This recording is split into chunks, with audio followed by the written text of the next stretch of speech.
Hello everyone, welcome to my channel. I am here to help you today.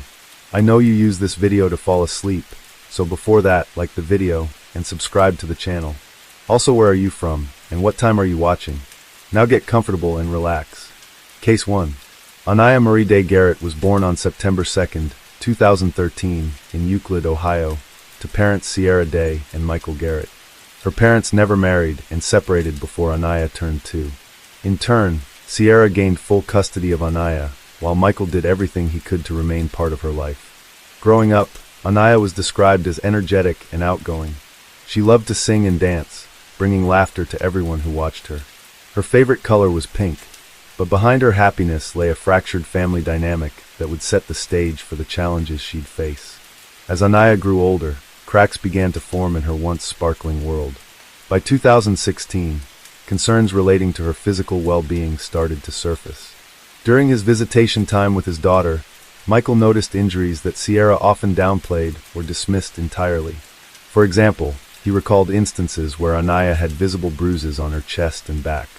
Sierra explained these injuries away as accidents or minor mishaps, but Michael grew increasingly uneasy. Before long, arguments between the two parents reached an all-time high, ultimately prompting Sierra to file a restraining order against her ex. Court order alleged that Michael was harassing Sierra and overstepping in his limited role as a parent. While Michael fought very hard to gain full custody, he was effectively barred from contacting Sierra directly or visiting Anaya without a neutral third party present, such as a social worker or a designated court monitor. Sierra started isolating herself and refused to allow her children to visit with any of their loved ones. Rather than accept help from Anaya's father or extended family, Sierra chose to enroll her daughter in daycare. Shortly after her arrival at the Harbor Crest Daycare in Euclid, workers began documenting new injuries observed in Anaya's body that seemed to appear daily. Abrasions, burns, and even black eyes were ultimately detailed in a total of 18 observation reports filed by staff, which were in turn filed to their supervisors. In one of the reports, a daycare worker noted that Sierra frequently dismissed the concerns for her child, claiming that Anaya was a liar. In May of 2017, Anaya arrived at daycare with bumps on her head and a scrape on her face. That day, she informed a caretaker, and I quote, "Mommy pushed me down the steps." Sierra assured the caretaker that her daughter had simply fallen at a park. Days later, Anaya showed up at daycare, this time complaining that she had a headache. Upon examination, blisters were found on her scalp and dried blood inside of her ear. Sierra insisted that this was just an allergic reaction to a Johnson & Johnson baby wash that she'd been using. In the same breath, she proceeded to change her story, claiming that these particular injuries may have been caused by Anaya's braid that had been wound too tight. When Anaya was pulled aside, her story was much different than her mother's, insisting that, and I quote, "Mommy hit me. Mommy hurt me." As a result, the owner of the daycare facility notified the police, and Anaya was transported to the hospital for physical evaluation. Despite the multiple reports and medical treatment, Anaya was subsequently released back to her mother. Concerns for the little girl only grew when Sierra began dating a man named Deontay Lewis in July of 2017.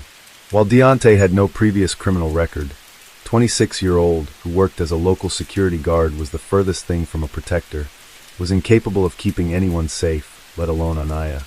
Family members described Deontay as controlling, and when he entered the picture, the family dynamic took a turn for the worse.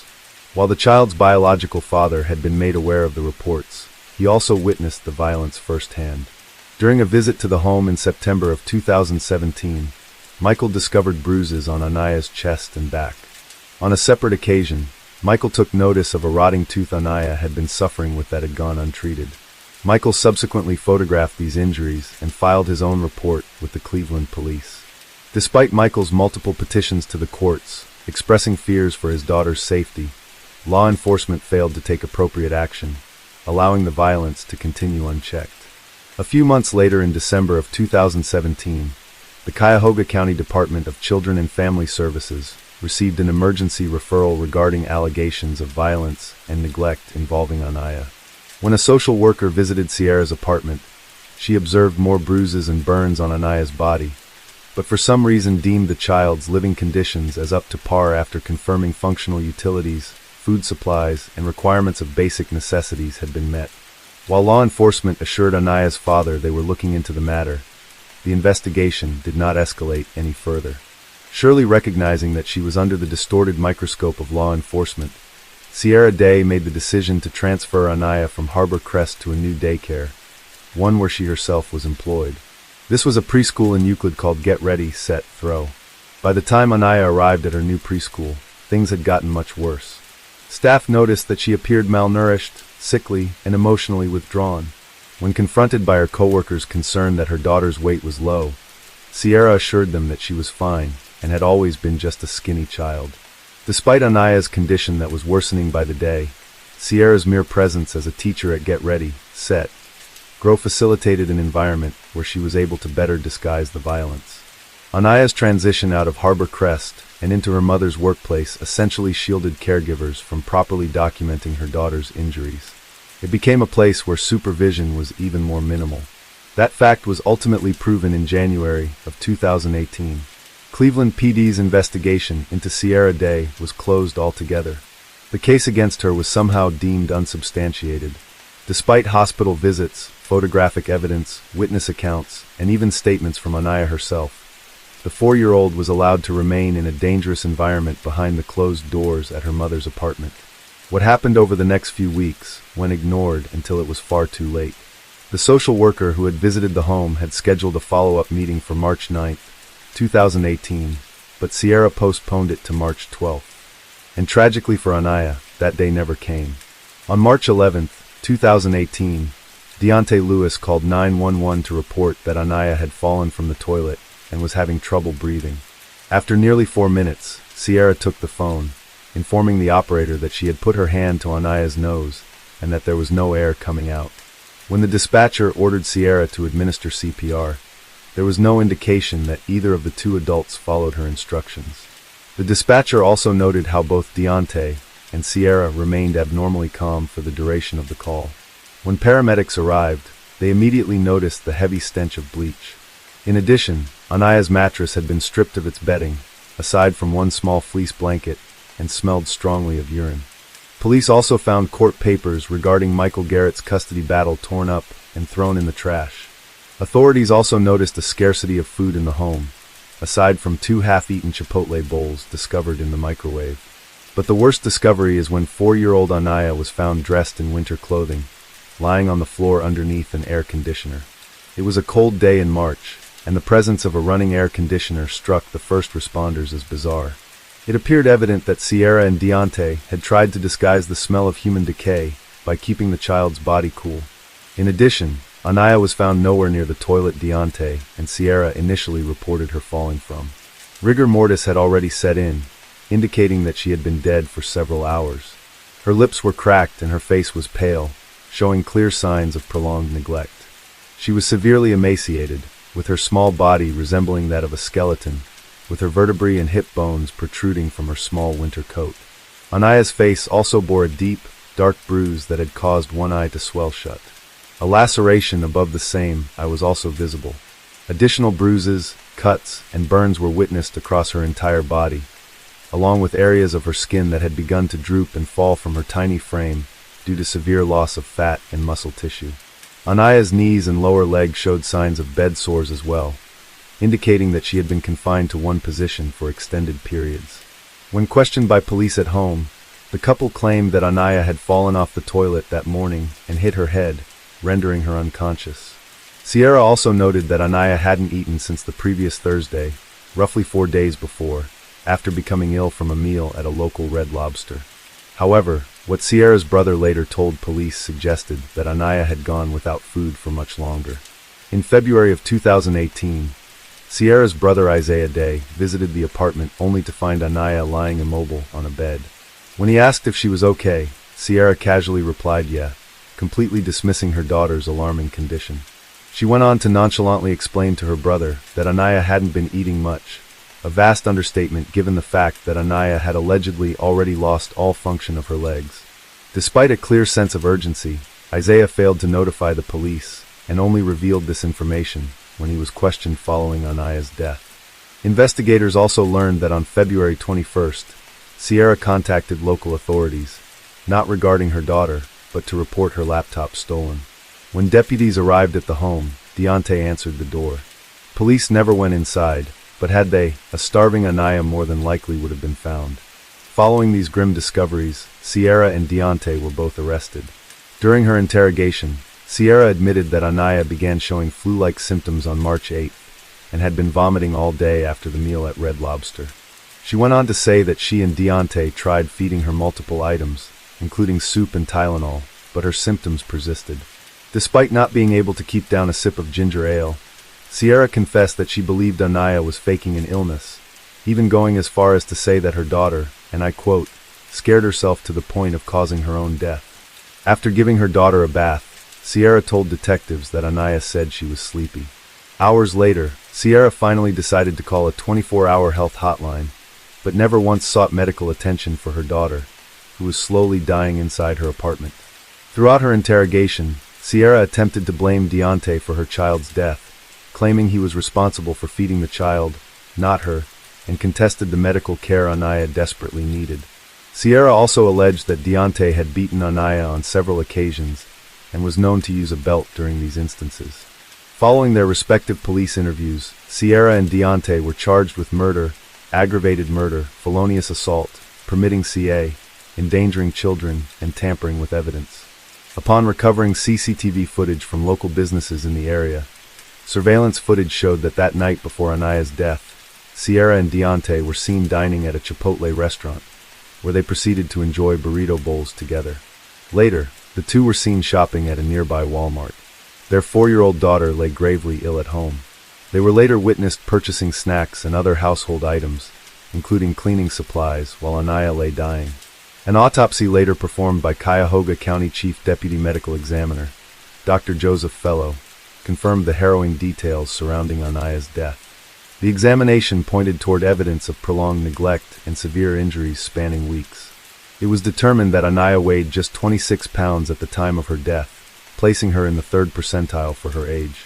The medical examiner was also able to determine that the bruise on the right side of Anaya's forehead was approximately 1 week old, and that the black eye had been sustained roughly 2 days before her death.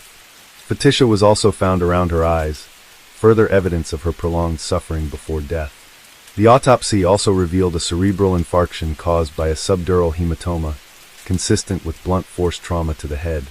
This hematoma had developed over weeks, leading to extensive brain damage, and a stroke that affected the left side of her brain, which controls the right side of the body. This trauma resulted in paralysis, impaired speech, and a decline in motor function. Dr. Fellow also documented signs of starvation, noting that Anaya's body had begun to consume itself. Her stomach lining showed ulcers from prolonged acid exposure due to a lack of food. Her pancreas was inflamed, and her lungs exhibited signs of collapse.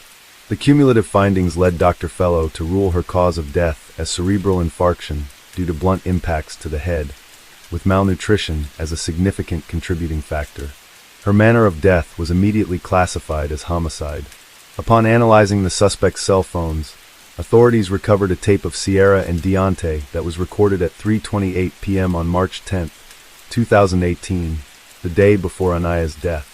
This was just one more disturbing detail, knowing that the 4-year-old was nearing her final moments, lying hopelessly in the other room.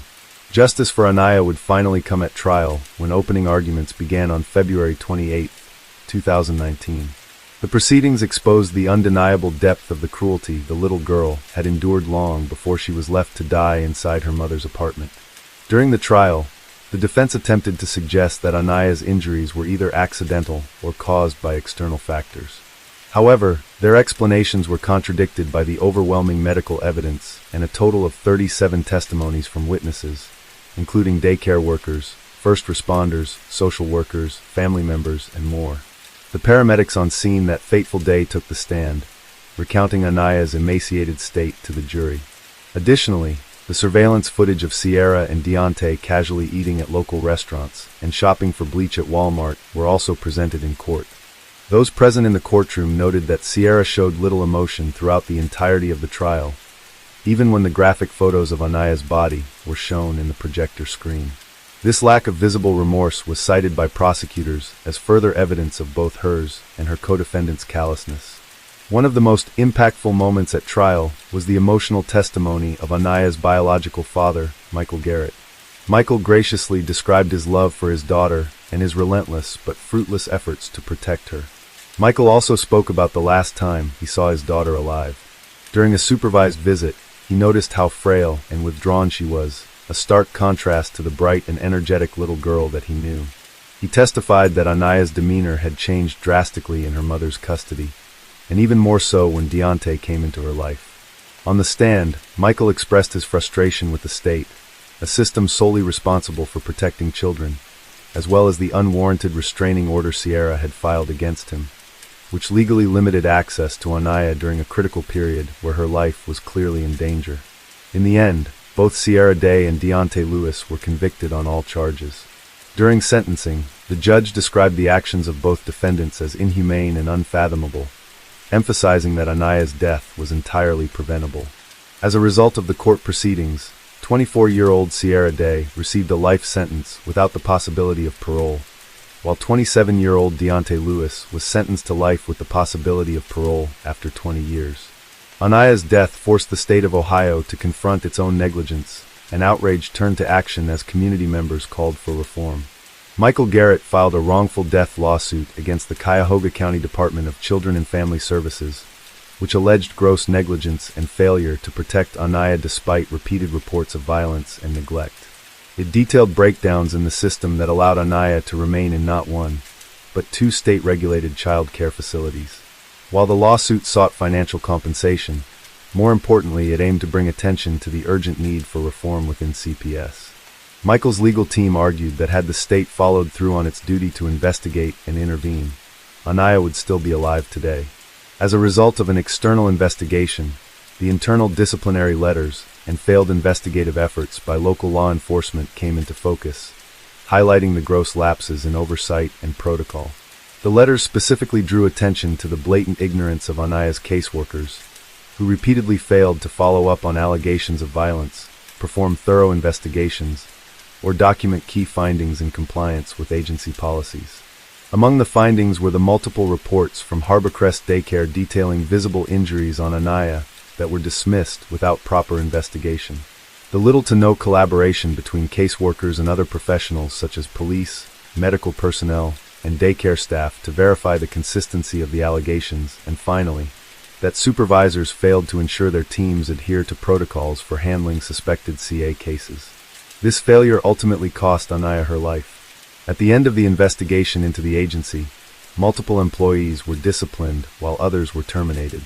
As a result, CPS was forced to implement significant policy changes aimed at preventing similar tragedies involving children in the future. Additionally, the Ohio Department of Job and Family Services took significant action against the two daycare centers connected to Anaya's death, causing both Harborcrest Child Care and Get Ready, Set, Grow Preschool to close their doors indefinitely. As for Anaya's father, Michael Garrett, he was awarded a total of $3 million in damages in June of 2020, a decision that underscored the state's accountability and failure to protect 4-year-old Anaya Day Garrett. Anaya's life was commemorated with a farewell spanning 2 days. On Friday, March 16, 2018, a viewing was held from noon until 7 p.m., allowing loved ones and members of the community to pay their respects. Her father, Michael Garrett, tearfully reflected on her joy and innocence, describing her as a light in this world whose story must never be forgotten. The following day, on Saturday, March 17th, Anaya's funeral took place at River of Life Ministries in Euclid, Ohio. Attendees watched as her tiny pink casket adorned with a tiara traveled through the streets of Euclid in a horse-drawn carriage. It was both a celebration of her short life and a heartbreaking reminder of her tragic death. Her funeral not only honored her memory, but also served as a call for accountability to protect other children. Deontay Lewis later appealed his conviction and life sentence, arguing that his trial was unfair and that the evidence presented did not support the jury's findings. However, in 2022, the Ohio Court of Appeals denied his appeal, and both his conviction and sentence were upheld. It is beyond heart-wrenching to reflect on how Anaya Day Garrett, at only 4 years old, found the courage to speak up for herself repeatedly, bravely telling the adults in her life that she was in danger. From daycare workers to her father, she voiced the harm she experienced at home, pointing to her injuries and outwardly naming the source of her pain. Tragically, those cries for help were overlooked, ignored, or dismissed entirely. The system set in place to protect her simply failed her. Often, people highlight this one tragic fact involving child victims at the hands of their parents. That is that a child often cannot advocate for themselves or properly seek help. However, Anaya did everything in her power to advocate for herself. She knew she was in danger. She knew what her mother and her mother's boyfriend was doing to her was wrong. But as we've seen so many times, even when a child does try to seek help, many people do not take it seriously, especially those whose responsibility is to protect children in need. By the time anybody listened, it was too late. The vibrant little girl who had fought so hard to be heard has left silence forever.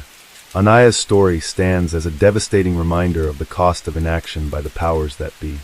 Through the tireless efforts of her father and community advocates, Anaya's story continues to inspire change, a testament of hope that no child will ever suffer in silence again. Case 2. Maya Rudd was born in the early morning hours of October 12, 2023 in Owensboro, Kentucky. She was the fourth and youngest child born to Tesla Tucker and Cage Rudd. Her oldest sibling was about 6 years older, but the other two were barely toddlers when Maya was born. Maya's family called her Smiley due to her toothless baby smile, which was a common sight in the Tucker Rudd home. Her siblings were enamored with their new baby sister. Maya was especially close with her brother, who was a little over a year older than she was. He always knew how to make her laugh. By the time she was 8 months old, she was close to crawling and sitting up on her own. She had tufts of brown hair and green eyes. Maya was described as an ambitious and willing mind, tiny toes and a smile that was contagious, a beacon of hope, a bundle of sunshine from the very start. But while all seemed perfect from the outside, there were plenty of signs from the very start that Maya was in immediate danger. Tesla Tucker and Cage Rudd were married in January of 2015. Their first child, a girl, was born in the summer of 2017. They had a boy in 2021 and a girl in 2022, and finally Maya in 2023. Now, the couple were not well liked in their community. They lived in Reynolds Station, an unincorporated area in Kentucky, about 25 miles from Owensboro. Along with their general bad attitudes, it's said that Tesla and Cage were known for their reckless driving around the community. One resident claims they stole parts from his friend's car. The extended Tucker Rudd family were all known to the justice system. Maya's father Cage and grandfather Ricky Smith were both felons. Cage was previously charged for possessing and promoting illegal substances, and he pled guilty in March of 2024. Instead of serving time in custody, he was under supervised diversion for 1 year. Ricky also had previous drug offenses and was charged for violating his parole conditions. Her other grandfather, David Tucker, had court fines that went unpaid. Maya's maternal grandmother, Talitha Tucker, had theft and check fraud charges filed against her in Indiana. She evaded these charges by not showing up to her court dates. She was also charged for failure to maintain liability insurance in 2003, which she only served 5 days of a 180-day sentence. In October of 2023, Maya's paternal grandmother, Billy Smith, was involved in a DV incident with another man, notably not her husband, Ricky Smith. This man claimed to be her intimate partner for about 8 months. They were outside his home when he claims Billy wanted money and the keys to his truck, which he refused to give her. He claims Billy hit and kicked his head and body and eventually knocked him unconscious. He was hospitalized for his wounds, and the next day, someone reported a woman asleep in a car to the police. When they arrived to check on her, they realized it was Billy. She admitted to getting into the altercation, but claimed it was self-defense on her part. She said the man had attempted to beat her with a wooden baseball bat. Billy wasn't detained on the spot, but she would eventually have an arrest warrant for second-degree assault filed against her. Neither parent nor any of her grandparents made any progress towards a better path. They evaded consequences instead of facing them. At any point, these people could have been taken into custody, leaving the young children in the hands of more dangerous family members or even the foster care system. Not everyone in the Tucker Rudd Smith extended family was involved in illegal activities, but it seemed Tesla and Cage didn't see their clean record relatives as proper caretakers. Maya's 3 siblings were each taken from their parents' home at separate times due to their living conditions. They were placed in their maternal grandparents' custody, but Maya remained with Tesla and Cage. The process to remove her began soon after she was born, but it wasn't swift enough. Social services had Maya on their radar early on, when her umbilical cord tested positive for crystal. It was then that they began the process of removing her from her parents' custody. They tried the traditional ways, but they were ignored. Every time social services tried to contact Tesla and Cage, their calls were unanswered. Visiting their Reynolds Station home was just as unuseful. They tried reaching out to the extended family, but they either could not or would not help them. The Cabinet of Health and Family Services, or CHFS, had the power to reach out to the Kentucky State Police. There was enough reason to believe Maya was in immediate danger, and having police resources on their side could have definitely helped speed up the process. The police would later say that the CHFS never asked for their aid in finding Maya. When asked directly what their search efforts looked like, they said they could not answer because of the ongoing investigation. A friend of Tesla and Cage, Brody Payne, moved onto the property around December of 2023. He lived in a trailer with the VIN number removed. Ricky Smith was also living with him. But this wasn't your normal couch surfing situation. For months, Tesla and Cage were dealing illegal drugs from their home in Reynolds Station with Ricky and Brody's help. They did this with Maya in plain view. Brody had some criminal charges in Indiana, most notably for possession of 28 or more grams of crystal in December of 2016. A court order stated that under no circumstances could the Tucker Rudd children visit their parents' house. However, the court order was violated enough times for illegal substances to eventually show up in the older children's hair. In the late spring and midsummer of 2024, the Kentucky State Police were investigating drug traffickers in every county of the state. They called this Operation Summer Heat, which received wide press coverage by Kentucky-based news. Louisiana and Alaska, inspired by Kentucky, had their own Operation Summer Heats in the following months. By July, they made over 200 arrests and just under 500 criminal charges. The monetary value of the seized contraband totaled $684,953.50, along with additional cash, weapons, and other contraband also taken in evidence. The operation was partially credited to the decrease in violent crimes and fatal ODs in the state of Kentucky by the end of 2024. Tesla, Cage, Ricky, and Brody were not as slick as they thought they were. They handled their operation recklessly, having their goods mailed to them through the United States Postal Service. It was only a matter of time before they would be caught. But unfortunately, as you soon will see, it was not the drug trafficking that made them infamous in the state of Kentucky. Fairly early into their operation, a detection dog with the Davis County Sheriff's Office took interest in a package that was set for delivery. Officers noted the recipient, Brody Payne, and tested the package for illegal substances.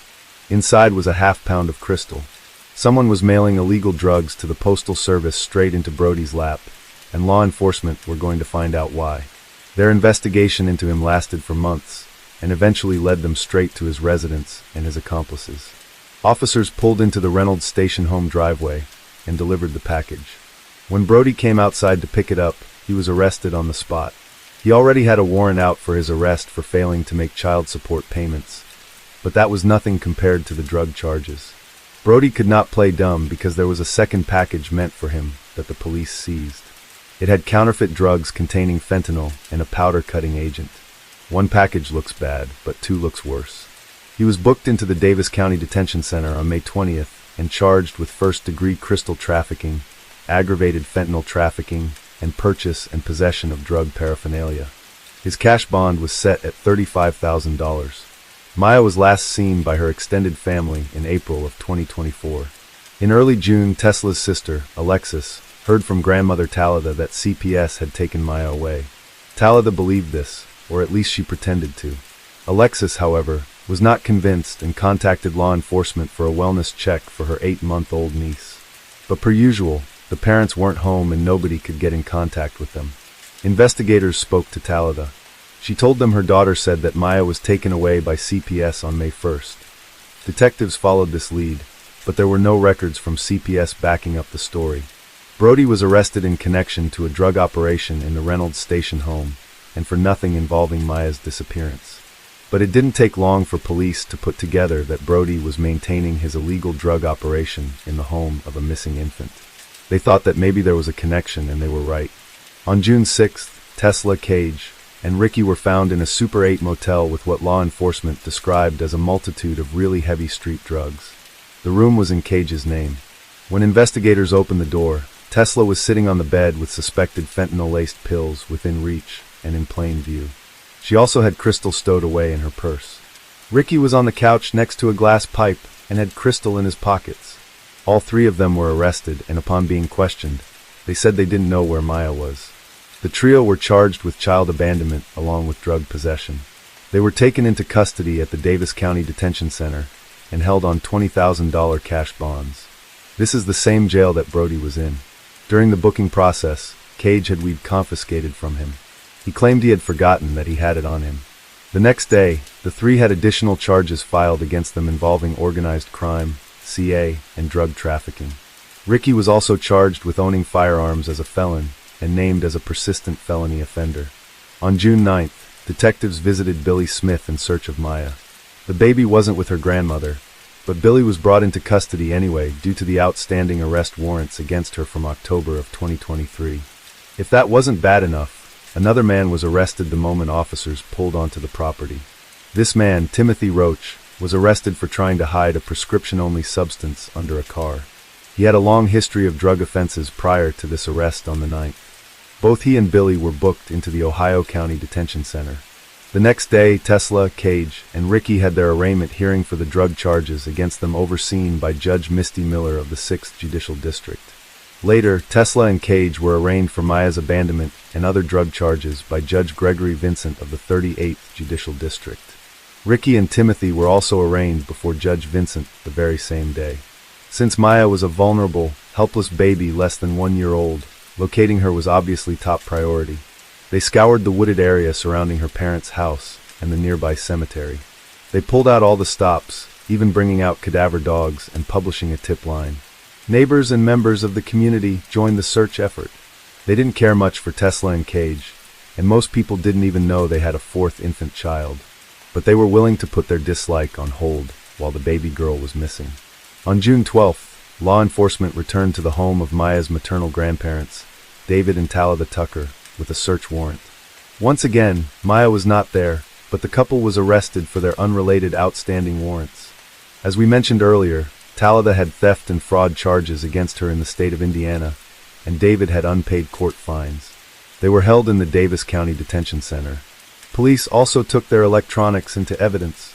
Maya's sisters and brother were promptly whisked away to safety. The following day, Brody Payne had more charges filed against him.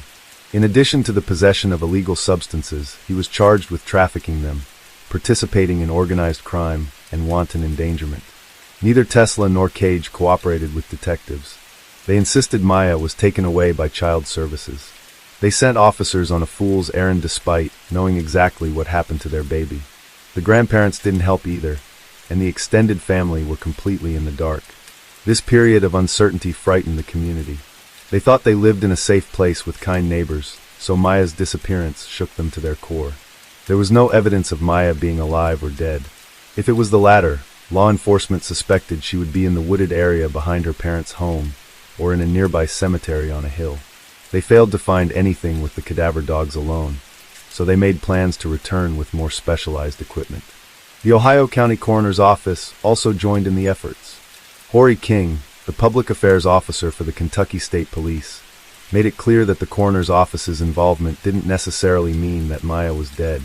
However, he didn't mince words with the press. He said, "We're very hopeful and optimistic that we would find her alive.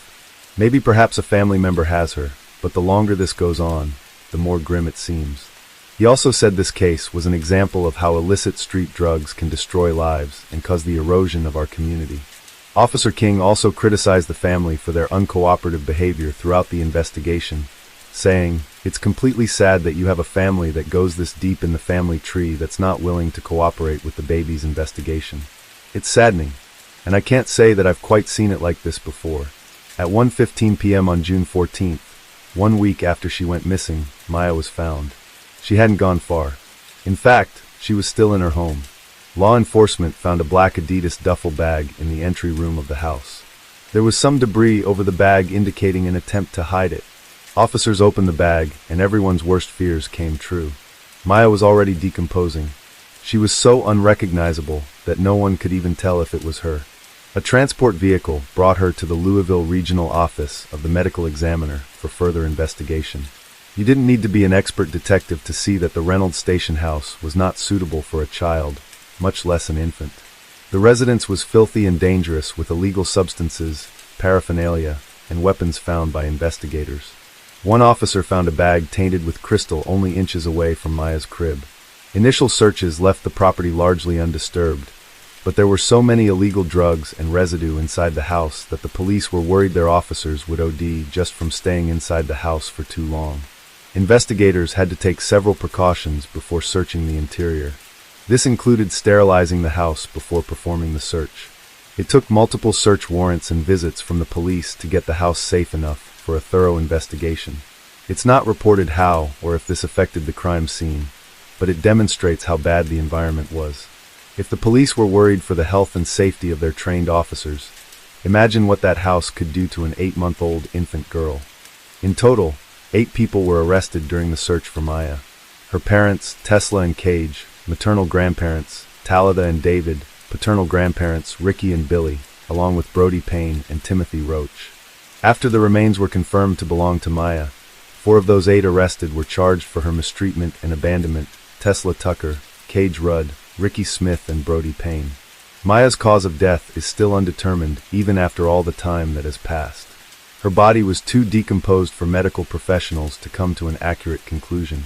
Despite this, the coroner's office labeled her death a homicide. The state coroner's office said in their report, based on information provided to me and post-mortem examination findings, the cause of death in this 8-month-old female, Maya Rudd, is undetermined. The advanced state of decomposition precluded an optimum examination. Given the scene, circumstances, and autopsy findings, the manner of death is best classified as homicide. More detailed results wouldn't come until months later. It would eventually be made public that Maya had crystal in her system even after her death. To be precise, 23.3 nanograms per milliliter. Maya's aunt Alexis organized a GoFundMe to help pay for Maya's funeral, which was held on July 25th. There were speeches, live music, prayers, and a sermon. The service is archived on the Glen Funeral Home's website. Tesla, Cage, Ricky, and Brody were all initially charged for drug possession, drug trafficking, and firearm possession. After Maya was found on June 14th, the 4 were also charged for her death. These were not murder charges, at least not yet. The charges ranged from failure to report a child's death, mishandling her corpse, endangerment, and criminal CA. During the June 17th preliminary hearing, Tesla cried in the courtroom as the charges were read, and cried even more as the hearing went on. In total, Tesla was found guilty for 10 charges, while the 3 men were found guilty of 13 charges each. Their 3 extra charges were for firearm possession despite being convicted felons. In November, the state of Kentucky filed more charges against Talitha: controlled substance endangerment to a child, criminal abuse, and hindering prosecution. Talitha allowed the children to stay with their dangerous parents in an unsafe environment, as noted earlier. She also gave Tesla and Cage money she had previously stolen for safekeeping to limit her chances of being arrested for theft. This possibly circles back to the theft and fraud she committed in Indiana. While the coroner's office labeled Maya's case a homicide, the trial was not a homicide case. It took some time, roughly 6 months, for the DNA evidence collected at the scene to be thoroughly tested. Finally, in January of 2025, investigators were confident enough in their findings to increase the charges against the 4 convicted adults. The Kentucky State Police presented a new case in an Ohio County courtroom. The result was the addition of murder charges to the 4 convicted parties in addition to charges they already were found guilty for. The police successfully argued the 4 adults knowingly put Maya in a dangerous situation, if not directly harming her. In addition, the 4 were accused of criminal mistreatment of Maya's 3 older siblings. Following the presentation, a superseding indictment was filed against the 4 adults. This means that the charges against them were amended based on the new evidence presented in court. The superseding indictment listed extra charges for each of the 4 convicted adults: 1 count of murder for Maya, and 1 count of criminal abuse of a child 12 and under for Maya and each of her 3 siblings. In addition, Ricky was charged with persistent felony offender. Tesla, Ricky, and Brody pled not guilty to the new charges of murder and endangerment on February 4, 2025. Tesla's attorney filed a motion to examine and test any evidence seized by law enforcement. Cage was meant to appear alongside them, but his arraignment was pushed to March 4th. Tesla and Ricky will appear again in court in April and Brody Payne in May. They are each held on separate $250,000 cash bonds. Now we should also note here, since they haven't fully gone to trial, all parties are considered innocent until proven guilty in a court of law. During and after Maya's case, some alarming actions were taken in Kentucky's Cabinet for Health and Family Services. Today, the Kentucky Auditor's Office houses the Kentucky Commonwealth Office of Ombudsman. Before this, it was under CHFS control. In cases where child protection investigation proves inadequate, it's the Ombudsman's job to investigate the how and the why. According to Allison Ball, the public auditor, the Ombudsman relies heavily on a database called ITWIST to perform these investigations. The Ombudsman had full access to ITWIST previously while it was under CHFS authority, but when it transitioned to the Public Auditor's Office, the Cabinet refused to give them this access. This was in July of 2024, a month after Maya's name was published on every major news outlet in the state. The Auditor's Office and the Office of the Ombudsman filed a lawsuit against the Cabinet for this. It was worth the effort in the end. September 2024, the Ombudsman regained access to the ITWIST database and could resume their usual duties. More recently, a bill advanced that would protect the Ombudsman's access to ITWIST. During this dispute between CHFS and the Auditor's Office, a more helpful and hopeful piece of legislation was in the works. The same day Maya was found, a Kentucky man named Eric Williams created a petition on change.org. Eric Williams has no relation to Maya, but he was so upset, frustrated, and heartbroken by her story that he wanted to see some changes come from it. Eric proposed the creation of a new law called Maya's Law. If a parent or parents lose custody of children and haven't regained that custody, they would not be allowed to keep a newborn in their care. The petition received over 2,000 signatures within the first 5 days alone, and is currently at just under 8,600. Eric told news station WPSD Local 6 News, "I can't go buy a car if I didn't pay for my last car, can I, right? I can't go adopt a dog if I was found of animal abuse, but how come I can leave with a brand new baby when I lost my previous ones?" Eric made it clear he didn't want to separate families, but to protect vulnerable children like Maya and her siblings. The people's call for action did not go unheard. Kentucky State Representative Myron Dossett sponsored Baby Maya's Law, officially called House Bill 574. It was approved by the House Standing Committee on February 20th, 2025, and will be brought before the main floor for further approval. Currently, the wording of the bill states, if anyone knows of a child born to a parent or parents who have a lost custody of other children and haven't regained that custody, or b. have ongoing cases of mistreatment of children against them, they must report those parents to the authorities. 2023, before Maya's passing, discussions for a similar bill began, but ultimately never came to fruition. One of the parties involved was Heather Gray, executive director of the Joy Closet, a non-profit organization that aids Kentucky's foster children. Representative Dossett was also part of the discussions for this earlier bill, so Heather was easily able to reach out to him about Baby Maya's Law. While it is sad it took the death of an 8-month-old little girl for such measures to be taken at all, Heather and the others at the Joy Closet are grateful to see change being made. Representative Dossett said about the bill, "When a child is born to parents who already have their children in someone else's custody due to neglect or abuse, the state should intervene and ensure that the child is safe and cared for. I believe in second chances, but there is no second chance for a child who passes away due to abuse or neglect. We have to put children's safety first and ensure that the parents are proactively changing their lives for the better before any child, especially a newborn, is returned to their custody." The 3 older children are now in the care of their aunt Alexis and her boyfriend John. In an interview with WPSD Local 6 News, Alexis recalled the day she learned that Maya was found. "And they told me they found her. I was like, okay, is she okay? And it was not okay. She wasn't okay. And I lost a little piece of me that day. It was hard. They intend to raise Maya's siblings in their home with their own children." Alexis and John shared the following with reporters. "They deserve way better than they have been given. And I want to give them the best life that they deserve." Alexis and John elected to take on her sister's 3 kids, Maya's siblings, to raise along with their own. The goal, to hopefully make them a permanent fixture. We may not be their actual parents, but we will fill that void. We're going to love them like we're their actual parents. We're going to make sure that, they are taken care of. They get the best education possible. They get to do whatever they want to do. And they can just enjoy their life as kids. They don't deserve this. Case 3. Tabasha was born on January 8, 1981 in Bakersfield, California, to parents Gwendolyn Page Crowells and Willie Johnson. She was 30 years old at the time of our story. Jordan Criado's family, however, had abandoned him long before our story took place. Jordan was born in 1960 and was 21 years older than his wife. Tabasha and her mother shared a close bond. Gwendolyn recalled how her daughter would often call her late at night to talk and crack jokes. Gwendolyn would also sing songs with her grandchildren while on the phone. Jordan and Tabasha had 4 children.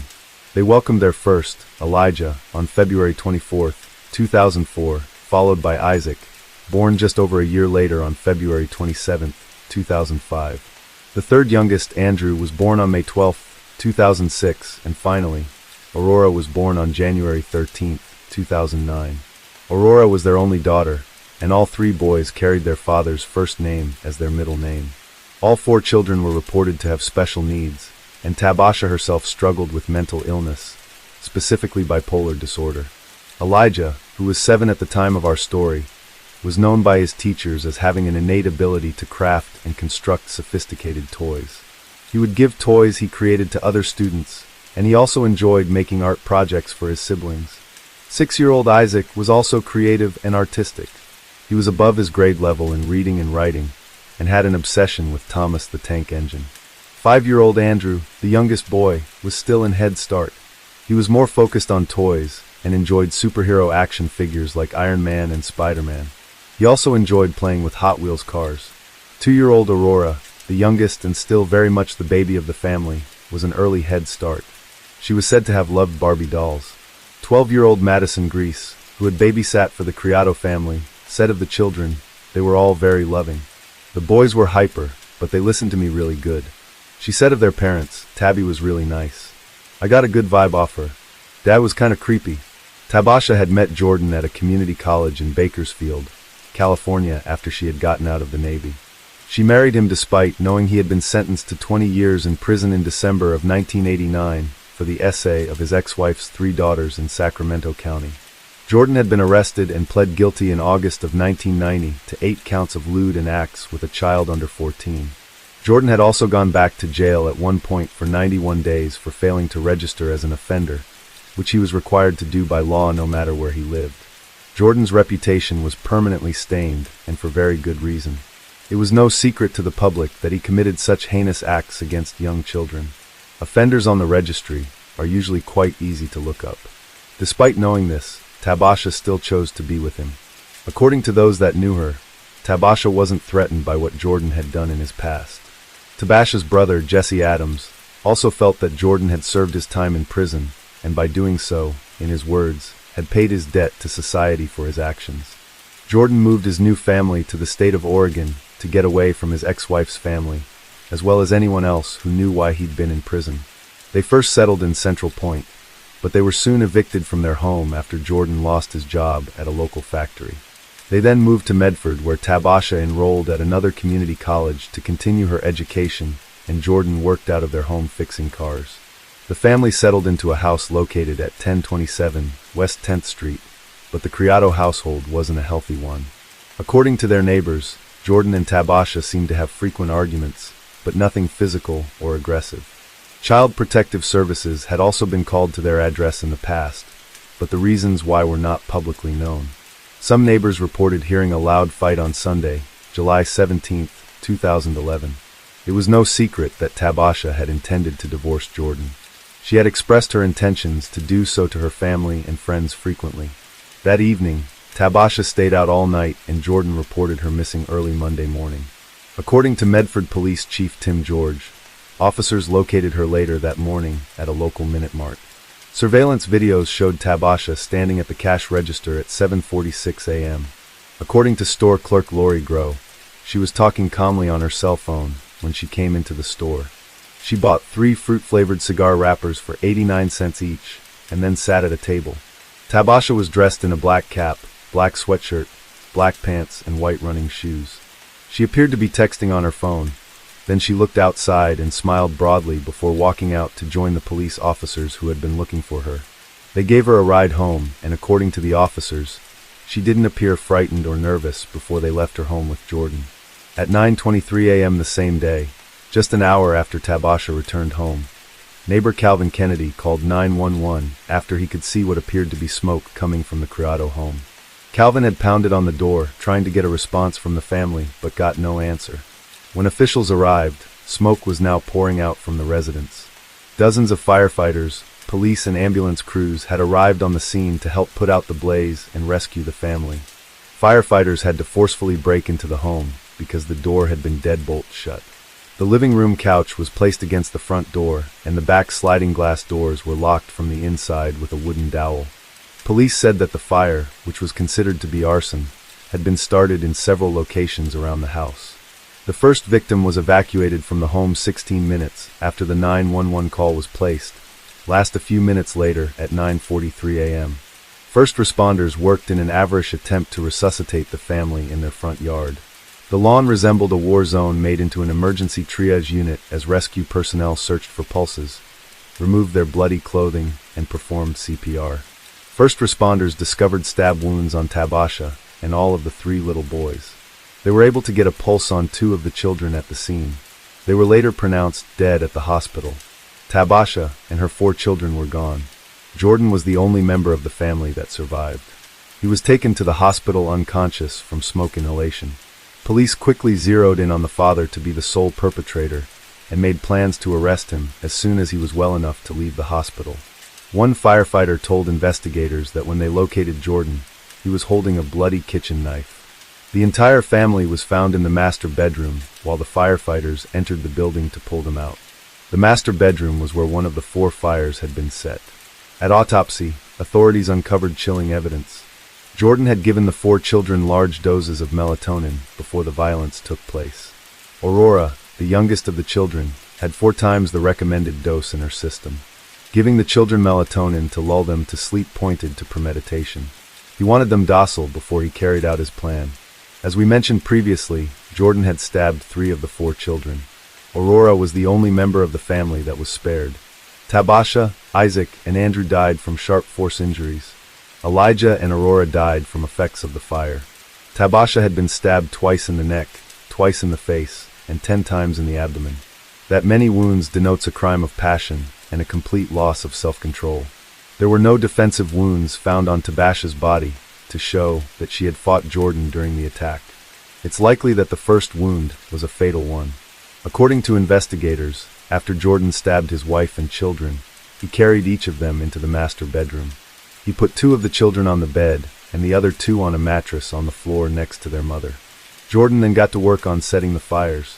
It was reported that Jordan left the knife he used on his family on a bed in the kids' room. Evidence led police to believe that after Jordan had annihilated his family, he doused himself in the interior walls in the house with the cooking oil, specifically olive oil, which he mistakenly believed would act as an accelerant. Jordan had also turned on the stove and oven. Once the fires were burning, Jordan acquired a new knife in an attempt to remove himself from this earth. But firefighters were able to keep him alive after finding him and pulling him from the building. He spent 3 weeks in the hospital, unconscious from smoke inhalation, and remained guarded by police. He was sedated, enlisted, and in stable condition. Jordan was immediately arrested upon his discharge from the hospital. He appeared to have been put in a turtle suit during his initial court appearances, but the Jackson County Jail would not comment on whether or not he was on watch due to being a danger to himself. It would be safe to assume that he definitely was being monitored for safety, considering what his attempts were at the crime scene. Jordan's indictment listed 24 counts of aggravated murder. 20 of them were based on the fact that there were multiple victims, and 4 were due to the fact that his children were all under the age of 14. He was also indicted on 4 counts of felony murder related to 4 counts of, as well as 4 counts of manslaughter. Aggravated murder carries a potential sentence of life in prison without parole or capital punishment. Jordan and his defense attorney, Jeff Goki, put in a motion to postpone the trial until the following summer. They also submitted a motion to suppress evidence in the case, but the nature of the evidence they sought to suppress was unclear. Jordan had told authorities that when his wife came home that morning she told him she had woken up in another man's bed and believed that she had been drugged. He claimed he went into the backyard to fix a car and later felt that something was not right. When he went into the house, he saw the fire and claimed he saw his wife standing over the children with a knife. Jordan told police he attacked Tabasha for what she had done to the children. He said she was a broken woman. I had no right to take her life, but I did not kill my babies. When they needed me the most, I wasn't there. I knew she was not well, but I never thought she would hurt the babies. Now, this defense is surprisingly not as uncommon as you think. Now, if you remember our coverage of the Ronnie O'Neill case, this defense from a family annihilator to say that their romantic partner was the one that killed the kids, and they finished the romantic partner off, is surprisingly not uncommon. Like Jordan, Ronnie had the same defense at trial. District Attorney Beth Heckert, however, described Jordan's behavior as selfish, controlling, and jealous, and said that he had killed his entire family and tried to remove himself from this earth rather than let his wife leave him behind for another man. Judge Mejia believed that Jordan was delusional and that the evidence extensively showed that Jordan had killed his entire family in a fit of jealous rage after learning his wife had spent the night with another man. He had set fire to the house. He said Jordan could not or would not accept the shame of murdering his own children, so he blamed Tabasha to paint her as the unstable one and absolve himself of his guilt. Fortunately, Jordan survived and would be forced to continue living with the knowledge of what he had done for the rest of his life. Jordan eventually entered what's known as an Alford plea to 4 counts of aggravated murder and 1 of arson. That means that while he does not admit guilt, he acknowledged that there was enough evidence to convict him. The Alford plea saved the Oregon court system the hassle and the hefty cost of a lengthy trial. In return, prosecutors did not pursue capital punishment and recommended life in prison without the possibility of parole. Willie Johnson, Tabasha's biological father, who now goes by the name Marzek Zayad, was hit particularly hard by the events of the tragedy. Marzek never got to meet his youngest daughter in person. He claimed that he had an affair with her mother, but he didn't even know he had a daughter for a long time. He said that he wasn't listed on her birth certificate, but the family resemblance was clear. Tabasha's mother eventually acknowledged his paternity. Early attempts to meet his newly discovered daughter in person had failed many times. 6 months before the tragedy, Marzek had reconnected with Tabasha on Facebook. They had begun talking on the phone regularly and were working towards establishing a connection. The night before the murders, the conversation between them was about the overdue family reunion. According to Marzek, Tabasha was my baby. We were planning for me to come out for a visit. We were going to have a barbecue. The whole family was getting happy. But father and daughter never got to reconnect because of what Jordan had done. He did, however, have some happy memories to hold on to. He lovingly recalled, "The sweetest word I ever heard in my life came from Aurora's mouth. She called me Grandpa." Dressed in a black suit at Jordan's sentencing, Marzek said he himself was a victim of family violence several times over, which included the murders of his own 2 sisters. He added that Jordan was not solely to blame. He also blamed the California prison system, where Jordan did time for the essay of his first wife's daughter. The grieving father claimed that they too had a hand in what Jordan had become, saying Jordan wasn't released from prison. Jordan was unleashed on society. Marzek had a lot to say about the justice system and how it frequently fails to effectively rehabilitate inmates before they are released. Marzek had personal experience dealing with the justice system himself. He had spent several years in prison following a shooting in his California home in 1990.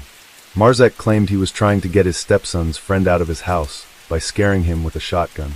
His friend was a gang member who brought drugs into his home. There was a struggle and the gun went off. Marzek's conviction was overturned several years later by an appeals court ruling that his case had to be retried or sentenced commuted to voluntary manslaughter. This offense carried a 10-year maximum sentence, which was less than the number of years he had already spent in prison. While Marzek's appeal was working its way through the system, he had the opportunity to speak with his fellow inmates about what brought them to prison, how to turn the violence around to lead healthier lives. He said, "I've seen all sides.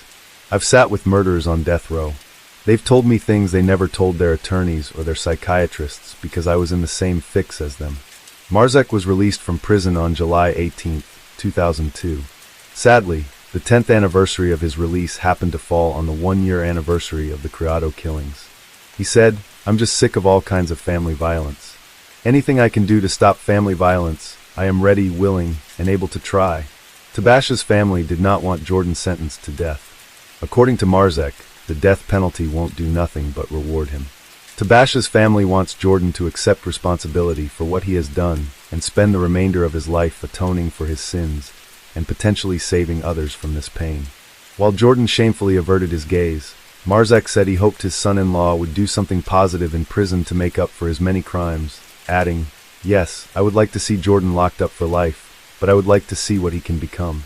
Marzek urged everyone to do what they could to end family violence, stating, "You may be the next victim, and I don't want you to feel what I'm feeling.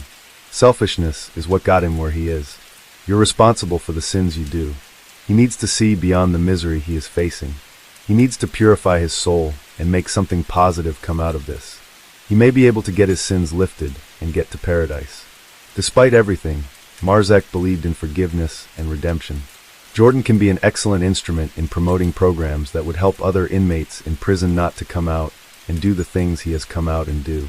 Tabasha's brother, Jesse Adams, also looked to his faith to make sense of this tragedy and to comfort in the idea that God had taken Tabash and her children to a better place. Jesse found guidance in the Bible as a means to forgive Jordan, such as Ephesians 4.31, which reads, "Let all bitterness, wrath, and anger, and clamor, and evil speaking be put away from you with all the malice, and be kind to one another, tender-hearted, forgiving to one another, even as Christ God has forgiven us." At a news conference, Jesse shared that his family was in chaos trying to make sense of the loss, but were working on the path to forgiving Jordan.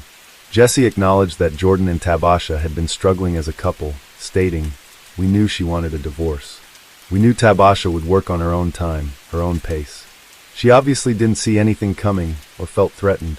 At the end of the day, we have to trust in her decisions, the way she decided to handle things." Jesse added, "And if you guys are listening up there, we love you Tabasha, Elijah, Isaac, Andrew, and Aurora. May the rest of your days be in happiness with God." I've been asked, what was my sister like? The first thing that comes to mind is she's extraordinary and full of life. She was wise beyond her years and a good mother, a good friend to all who knew her. No matter how bad the situation was, she always found the good in the midst of it. She was always willing to help anybody who was in need, and her kids were the driving force for the happiness in her life. She loved and cherished them like no other. We are saddened, angry, and hurt, confused, and stricken with grief over the loss of my sister and the kids. We have unanswered questions for Jordan, such as why and what can make all of this come together and happen. Although we are angry and hurt, we realize we all have to forgive him in order for us to begin to heal. In no way, no shape, no form do we agree with the actions that took place or condone it. But in order for us to heal, we must forgive. Tabasha's uncle, Melvin Page, told reporters there was even more family history that was hauntingly similar to what had happened to his niece. 28 years ago, an aunt named Carmela Page was murdered. She was stabbed 22 times by her boyfriend in Denver, Colorado. The boyfriend tried to flee but was ultimately arrested. It is no wonder that the family, especially Marza, was invested in the prevention of family violence. The family thanked the Oregon Department of Justice, first responders, and community members. Their donations helped the family pay for funeral expenses and counseling. The Page Criado Memorial Fund was set up through Bank of America, with excess donations being donated to Dunn House Outreach. This is an organization that helps victims of family violence in Medford, Oregon. The funeral was held on Saturday, July 30th, 2011, at St. John Missionary Baptist Church in Bakersfield, California. The caskets of Tabasha Page Criado and her children were placed side by side. Hundreds of people paid their respects and condolences. They were buried and laid to rest at their final resting place of Union Cemetery. A candlelight vigil was held in Medford's Hawthorne Park. Flowers and stuffed animals were placed along the sidewalk in front of the Criado home before it was demolished in 2012. Among the mementos was a 2-page letter which reads in part, "So though we now know your name is Tabasha, to us, you'll always be the tall, beautiful black lady with the gigantic smile. Signed, your West Medford family." On the 1-year anniversary of the fire, several of Tabasha's family members shared memories of her and her children with news channel KTVL 10. Tabasha was so out of the box, always laughter, she always had jokes. Tabasha Criado's family takes a look back before the tragedy, remembering Tabasha's goofy personality. They're calling, at 1 o'clock in the morning to tell you something funny. Also on their minds, her 4 children who were taken too soon. God received 5 angels a year ago today.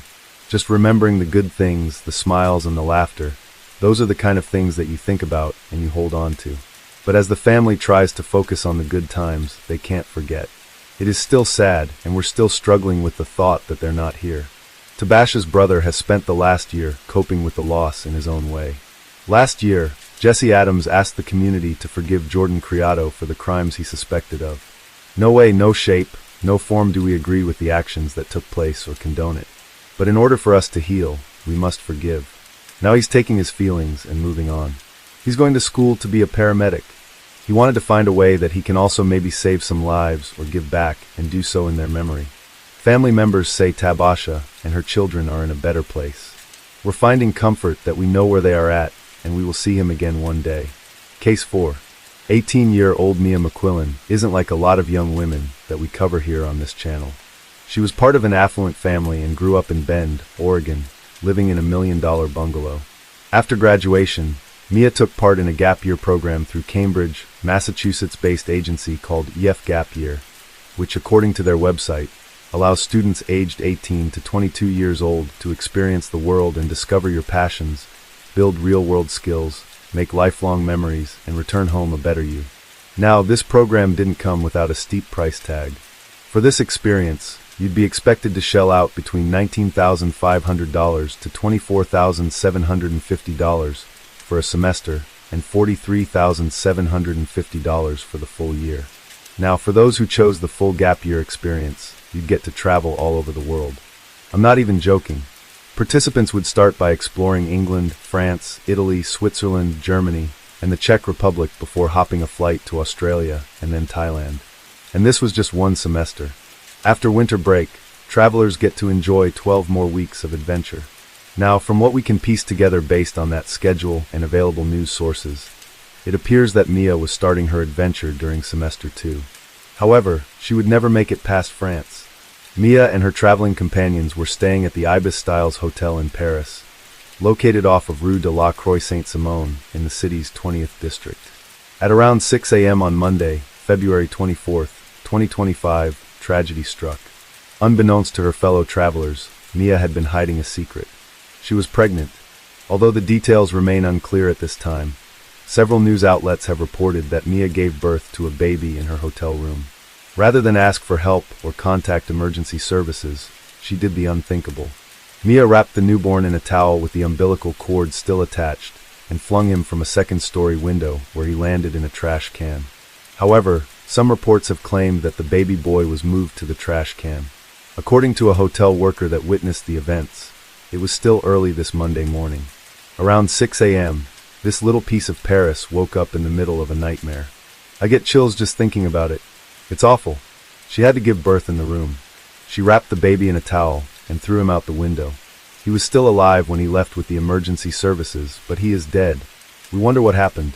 It must be a denial of pregnancy. A woman named Maria, who works as a caretaker in a building opposite the hotel, told reporters, and I quote, "There were police cars and ambulances. We thought it might be gang-related, but when we learned what had happened, we were devastated. I've lived here for over 30 years, and it's a quiet neighborhood with very few tourists. It's so sad." Allegedly, witnesses heard screams, which led them to contact emergency services. Although first responders rushed the baby to a Parisian children's hospital called the Necker, where they tried their absolute best to save this baby's life. Sadly, he was pronounced dead at 7:45 a.m. Mia was rushed to the Robert Debris Hospital to undergo what sources are referring to as an operation following childbirth. Afterwards, she was placed in police custody and charged with child murder. According to The Guardian, French authorities are investigating the case as a homicide of a minor younger than 15 years old. The publication also outlined that authorities are considering the possibility of what is known as pregnancy denial, a condition in which a woman remains unaware of or in denial about her pregnancy until labor. We'll get into our thoughts on that a little later in our story. The U.S. Embassy in Paris told reporters that they were aware of the situation and were closely monitoring the case and added, "We are deeply saddened to learn of the recent tragedy involving the loss of a young life." EF Gap Year spokesman Adam Bickelman released the following statement to the New York Post, where they said the agency was, and I quote, "deeply shocked and saddened by this tragic event." We are fully cooperating with local authorities as they continue their investigation. Counseling support has been offered to all group members, and we are extending our support to the impacted families. According to the Daily Mail, Mia's story is eerily similar to that of a German woman, Katarina Jovanovic, who was found guilty of manslaughter at the Heilbronn District Court on July 3, 2024. According to the publication, Katarina flung her newborn baby out her apartment window, where she fell nearly 12 feet to the ground, all because she was worried that a baby would ruin her career as an executive at Porsche's legal department. Now, initially, Katarina admitted to her crime, but once the case went to trial, suddenly she didn't realize that she'd been pregnant the whole time. However, the prosecution wasn't buying any of it, and according to reports, accused her of murder in deliberately concealing her pregnancy from colleagues and neighbors. According to public prosecutor Marika Haffendorfer, and I quote, "The accused was not prepared to put her life plans, especially her professional advancement, on hold for a child. That was her decision when the baby was born, and as a result, the criteria for a murder conviction are fulfilled." However, Katarina's defense countered that argument. According to her defense attorney Malta Hoke, and I quote again, "It is a drama that affects me personally. My client did not even know that she was pregnant. When she suddenly held the bloody baby in her hands, she was in an exceptional psychological situation. It was an accident. She dropped the baby. How the child ended up over the window sill remains to be determined. Now, it should come as a surprise to nobody that cases like this are heavy, especially as someone who struggles with fertility issues. We've had a lot of people reach out to us over the years to tell us that they need a break from true crime or that they struggle to find a good palate cleanser. This applies to us too. So because of this, we've launched our new channel, Georgie and Druby, where we will be talking about things outside the scope of true crime, largely wacky news stories. If you're a member of a victim's family who has contacted us to cover your loved one, don't worry. This is in no way the end of the misery machine. We'll still be keeping to our normal release schedule. But to be completely transparent, when you keep seeing cases with the same exact problems and trends over and over, where a life could have been easily saved had somebody spoken up, or if CPS didn't let children fall through the cracks who were in danger with a thoroughly documented history of evidence, and it seems like nobody is doing anything about it, it can be pretty tough on your mental health. So having an outlet to make lighter content is really needed from time to time. So if you're somebody who is understandably burnt out on true crime, but still wants to stick with us for lighter topics, we'd love to see you over there. The link will be in the pinned comment and description, so you can subscribe after this video. So anyway, let's get back to it. So what is denial of pregnancy? Well, according to medical journals, it's when a woman is unaware of or unable to accept that she is pregnant. It can occur due to a number of reasons, including mental health, substance misuse, or a history of loss. Pregnancy denial is classified as either psychotic or non-psychotic. Psychotic denial is when the mother vastly misinterprets pregnancy symptoms, such as believing fetal movements are things like cancer or a blood clot. Usually women classified with psychotic denial have a history of chronic mental illness. It also isn't uncommon for women with psychotic denial to go back and forth between accepting and denying that they are pregnant. For non-psychotic denial, there are 3 subtypes, which include affective denial, which is when the mother intellectually recognizes she's pregnant, but doesn't experience the emotional changes. Those experiencing affective denial are unlikely to take care of themselves or the fetus during pregnancy. Affective denial accounts for roughly half of those who experience non-psychotic pregnancy denial. There's also pervasive denial. This is when the mother appears to be completely and utterly unaware of her pregnancy. This tends to last until the 3rd trimester, but some mothers will experience this right up to the moment of delivery. As such, some medical journals will label this as pervasive denial until delivery. Then finally, there is persistent denial. In our research, some medical journals describe persistent and pervasive denial as virtually the same thing.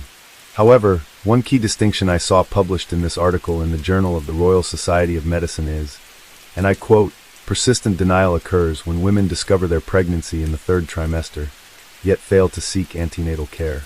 Basically, a mother finds out they are pregnant in the 3rd trimester and decides not to seek any care until they go into labor. Now, risk factors include being a young mother, having a history of psychiatric episodes, not being well educated, precarious employment, and the possibility of being a single mother. According to the same article in the Journal of the Royal Society of Medicine, and I quote, denial of pregnancy is more common than expected, with an incidence at 20 weeks gestation of approximately 1 in 475. The proportion of cases persisting until delivery is about 1 in 2,500. They go on to note that consequences of denial of pregnancy can include psychological distress, unassisted delivery, and neonaticide. Pregnancy denial can be difficult to predict, and it's not possible to know for certain if a woman is concealing or denying a pregnancy. In the current political climate, one might be quick to think that Mia didn't have any options. However, Mia grew up in Oregon, which has some of the most liberal laws when it comes to reproductive freedom in the country. A simple Google search will bring up these key points for you. A woman's right to choose is legal in Oregon at all stages of pregnancy. There are no restrictions on when a procedure can be performed based on gestational age. Minors do not need parental consent to terminate their pregnancy, and state Medicaid covers services. There is no mandatory waiting period before a woman can choose to terminate her pregnancy. There are laws in place to protect providers and patients from harassment and violence. Oregon's Equal Rights Amendment protects a woman's right to terminate her pregnancy. In addition, Oregon has a number of policies that make birth control accessible, including laws that allow pharmacists to prescribe birth control. Pharmacists can prescribe short-acting hormonal contraception, like the pill and the patch, without a doctor's visit. Women over 18 can start or continue birth control care with a pharmacist, and patients under 18 can continue a prescription from a clinician. Now, that can be pretty ambiguous. When I was in high school, and this was in the late 90s, students could go to the school nurse, and that counted as a clinician. Furthermore, Plan B is available without a prescription to students 17 and older, and is free to students who qualify for Oregon contraceptive care or following an assault. It's also important to note that many different brands of emergency contraception can be purchased online through Amazon. Oregon also has a law that allows anyone who qualifies to receive free sexual and reproductive health care, regardless of citizenship status. Oregon also has safe haven laws that allow parents to give up their newborns at authorized facilities without legal consequences. The law applies to infants who are 30 days old or younger and show no signs of mistreatment. These facilities include hospitals, doctors' offices, birthing clinics, police stations, sheriff's offices, and fire departments. While France does not have explicit safe haven laws, mothers can give birth anonymously and for free in a hospital if they plan to put the baby up for adoption. So the assumption that Mia was forced to do what she did simply because she had no other option is wrong. As explained, Mia not only had options, but she had many options before it got to this point. And unlike many of the previous cases that we've covered on this channel, she cannot use poverty or poor education as an excuse. Was she scared? One could reasonably assume so. But this is why parents need to be having frank and open discussions with their teenagers. That type of dialogue is what can prevent these tragedies from happening. Many of you will remember when we covered Alexi Treviso's case last year. If not, we'll be sure to link her story for you in the pinned post in the description. To recap, Alexi was a New Mexico high school senior and member of her school's cheerleading squad. Like Mia, Alexi was harboring a secret.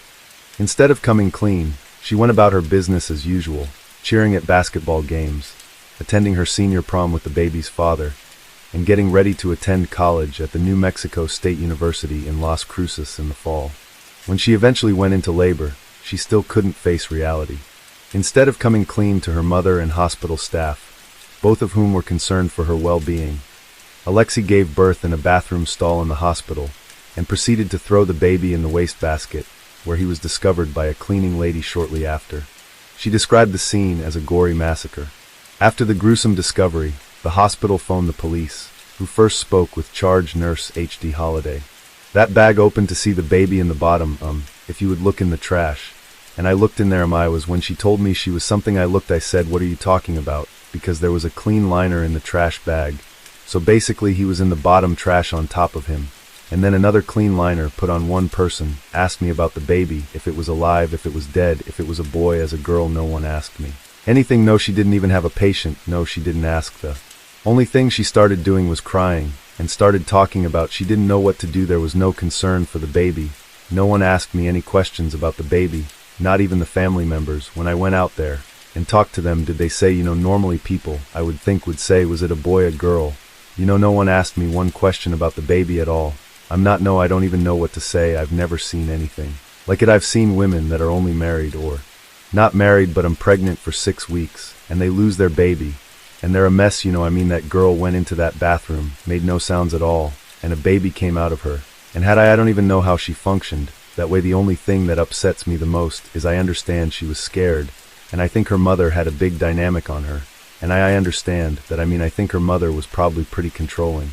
I don't know that, I'm just speculation, but she gave me no chance to save that baby. I had no chance.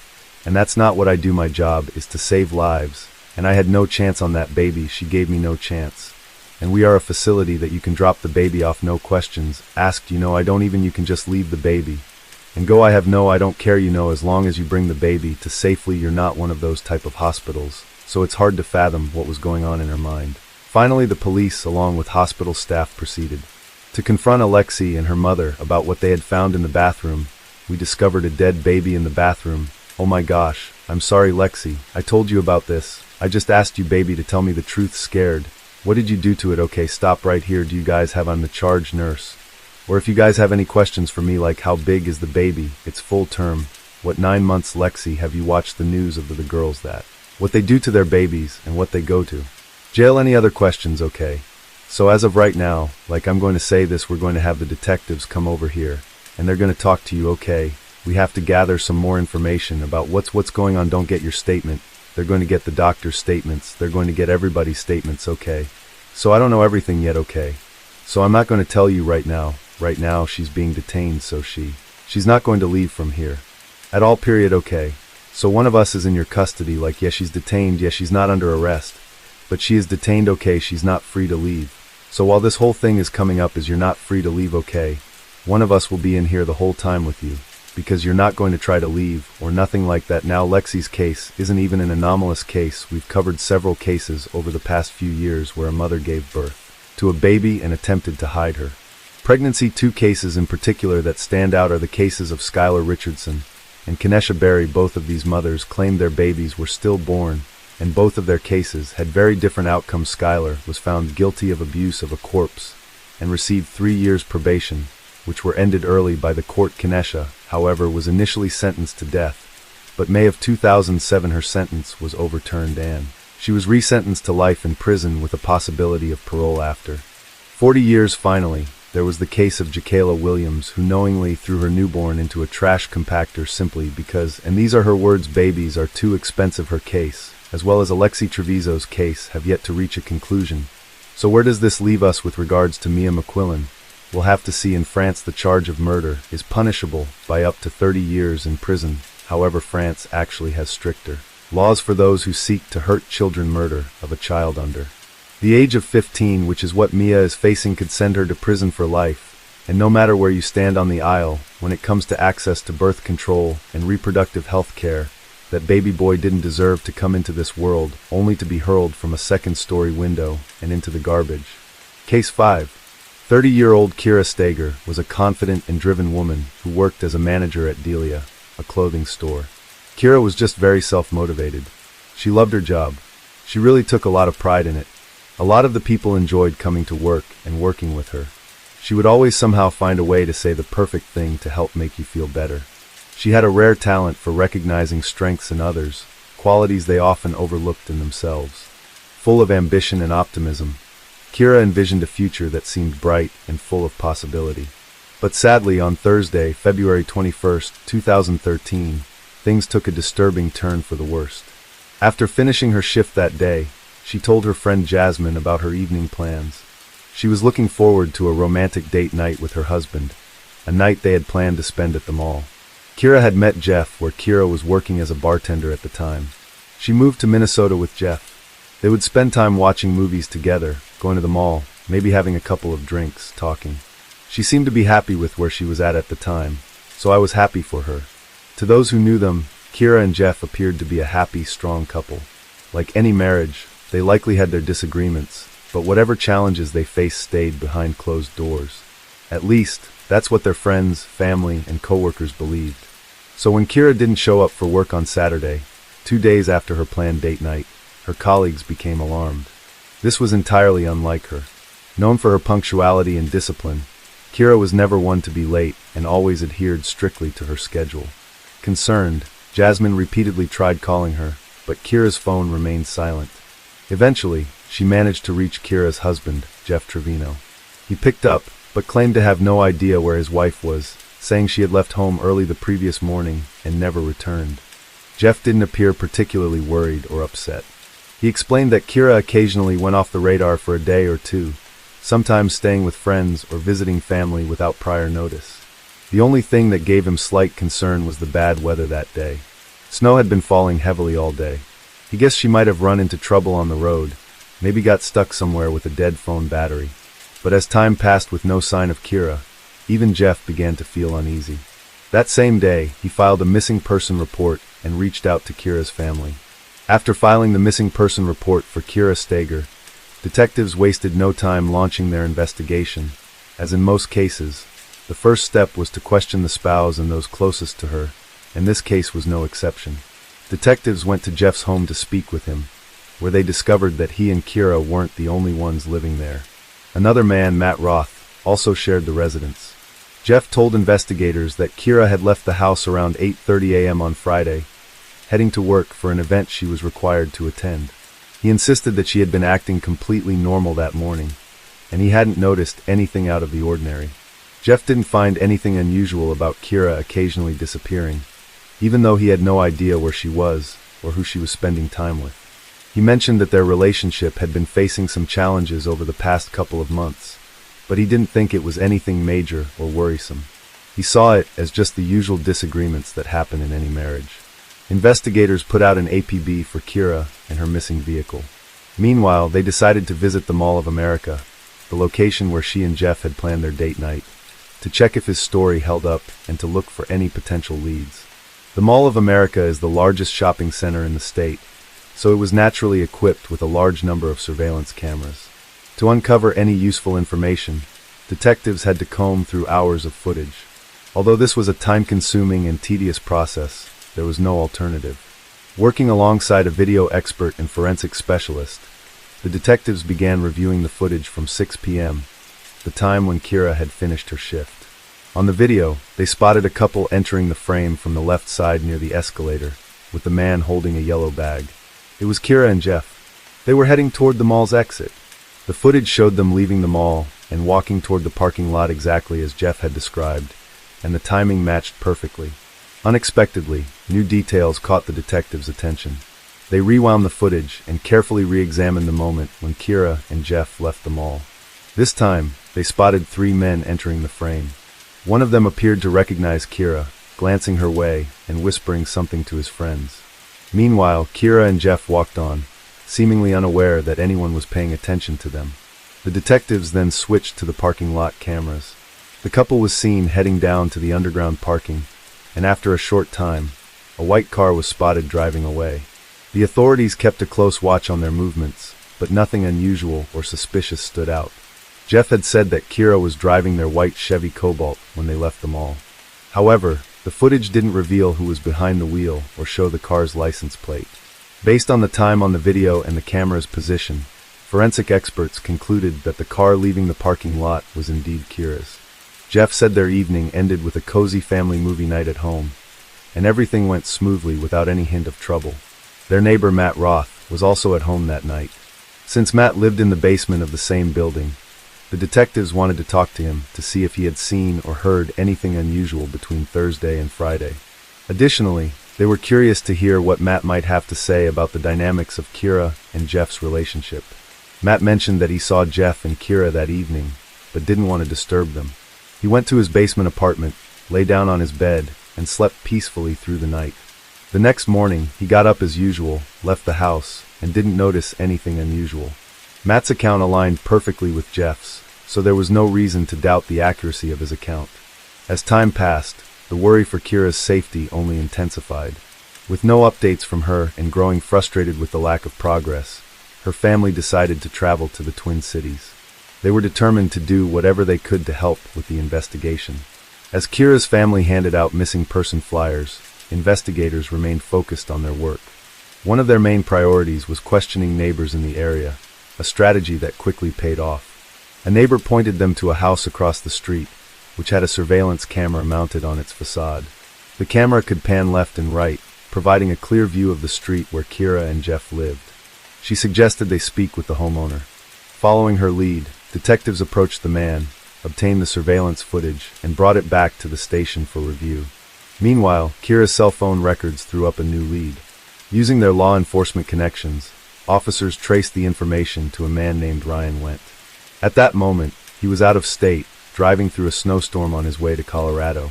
This was a pretty important person of interest. This is someone that was romantically involved with Kira, that had left the state around the time that she disappeared. It could have been nothing more than a coincidence, but there was also a chance that his sudden departure could seal something far much bigger. The detectives had to get to the bottom of it. They quickly tracked down Ryan and asked him to come in for questioning. He agreed without hesitation. "When did you first meet Kira?" "Sometime in November, I believe, when I was looking for a new store manager. We talked off and on." "Did you develop like a personal relationship?" "Yeah, I would say I did, yeah. Other than the impression that she was going through a pretty significant divorce. The last time I saw her was Sunday prior to her disappearance." According to Wendt, the last time he spoke with Kira was while driving to Colorado. Along the way, they exchanged messages. "Do you have your record of text messages with Ryan?" "Yeah." The messages were sent shortly before Kira went missing, revealing that she had been texting her boyfriend during dinner with her husband. From their exchange, it was clear that Kira was becoming increasingly distant from Jeff. Investigators analyzed Wendt's phone records using cell tower data and reviewed his credit card transactions. The results confirmed that he had been in Colorado that evening, making it impossible for him to be involved in Kira Steger's disappearance. With no evidence linking him to the case, detectives ruled him out as a suspect and released him. The timestamps on the messages showed that Kira had continued texting Ryan even after returning home with Jeff. However, after 11:44 p.m., the messages abruptly stopped. At the same time, another team of detectives, working alongside a video expert, began reviewing footage from a neighbor's security camera. "We want to know when did she leave, because that's the next time we'll potentially be seeing her alive." The camera covered a large portion of the street by continuously panning left and right, which made reviewing the footage significantly more challenging. Even if something suspicious appeared, it would only be visible for a brief moment before the camera shifted focus. Because of this, Jeff and Kira's house was only in view for a short time when the camera moved to the right, positioned at the very edge of the frame. Going through this footage was a painstaking process. Forensic experts had to carefully examine each individual frame, as there was no way to predict when something crucial to the investigation might occur. Finally, something unusual caught their attention near the house. After 2 a.m., a car appeared on the footage, its shape merging into a bright blur due to the heavy snowfall. The car moved in an odd way, almost as if it were reversing, trying to get closer to the house. The poor quality of the footage made it hard to fully understand what was happening at that moment. However, at 9:21 a.m., Kira's Chevy can be seen driving away, which matches Jeff's earlier account. Unfortunately, the video doesn't reveal who was driving. Early that morning, luck was finally on the side of the Bloomington Police Department. The Mall of America has huge parking ramps, and a visitor noticed a car that had been sitting in the same spot for an unusually long time. Finding it suspicious, they called for a tow truck. The driver arrived and began inspecting the vehicle. At first, nothing seemed out of the ordinary, but just as he was about to hook it up, he saw what appeared to be blood. He immediately contacted the local authorities. Bloomington police got a hold of St. Paul police to coordinate their efforts. When officers arrived at the parking lot, they identified the vehicle. It was Kira's car. It appeared to be blood on the outside of the car. Not a lot of blood, but just some smudges. Behind the car was this grass area that just sort of went downhill. Laying in the grass was this piece of material. It turned out to be a trunk liner, and on the underside, there were traces of a red liquid. DNA testing confirmed it was Kira Steger's blood. With this grim discovery, her case was no longer a missing person investigation. Bloomington police were now dealing with a homicide under mysterious circumstances. For Kira's family and loved ones, this news was devastating. Any remaining hope of finding her alive was shattered. At the same time, an avalanche of unanswered questions overwhelmed them. How did she die? Did she suffer? Who could have held such hatred towards her and take her life? What reason could there possibly be for harming an innocent young woman? The unbearable sense of helplessness tore them apart, and with Kira's body still missing, their grief felt even heavier. the lack of closure making their pain all the more excruciating. Without having the body, it was pretty devastating. We wanted to have a funeral and be able to have her back in some form or another and be able to say goodbye. Meanwhile, investigators continued their meticulous and methodical work. After locating Kira's car in the parking lot, their next priority was determining how and when it got there, and most importantly, who had driven it. With no surveillance cameras inside the parking structure, detectives had to rely on footage from the mall's exterior cameras to find clues. At around 9:45 a.m., a car matching Kira's white Chevy was spotted on video, turning toward the mall's parking lot. Detectives then reviewed the footage from a camera near the parking entrance. Not long after the car entered, a man appeared on screen, walking away from the lot toward the mall. At first glance, it was difficult to make out what was happening. However, upon closer examination, detectives saw the man was heading straight to the taxi cab stand. He briefly spoke with one driver before getting into another taxi and leaving. Detectives immediately set out to identify which company operated the taxis stationed outside the mall. This cab company were equipped with GPS tracking devices. And they tracked it, not Jeff and Kira's block, but the next block over. Investigators returned to the moving camera from Jeff and Kira's neighbor, hoping to spot the taxi. The video review began at 10:40 a.m. Finally, a taxi appeared on the footage, driving past Kira and Jeff's house. It entered the frame from their direction and continued down the street without stopping, at least not anywhere visible on camera. Moments later, an unidentified person came into view. It appeared they had exited the same taxi a few streets away from Kira's home. One striking detail stood out. Their hoodie featured a distinct pattern on it, possibly a logo or emblem, though the footage was too grainy to make out the exact design. Detectives followed the individual's movements as he made his way directly toward Jeff and Kira's house. Then, in a brief but significant moment, the person was caught on camera again, this time standing right at the front door. Now, investigators had two critical questions. Who was this person, and why did he put Kira's vehicle with blood at the Mall of America? Naturally, Jeff became a prime suspect, but proving that he had done something illegal was difficult.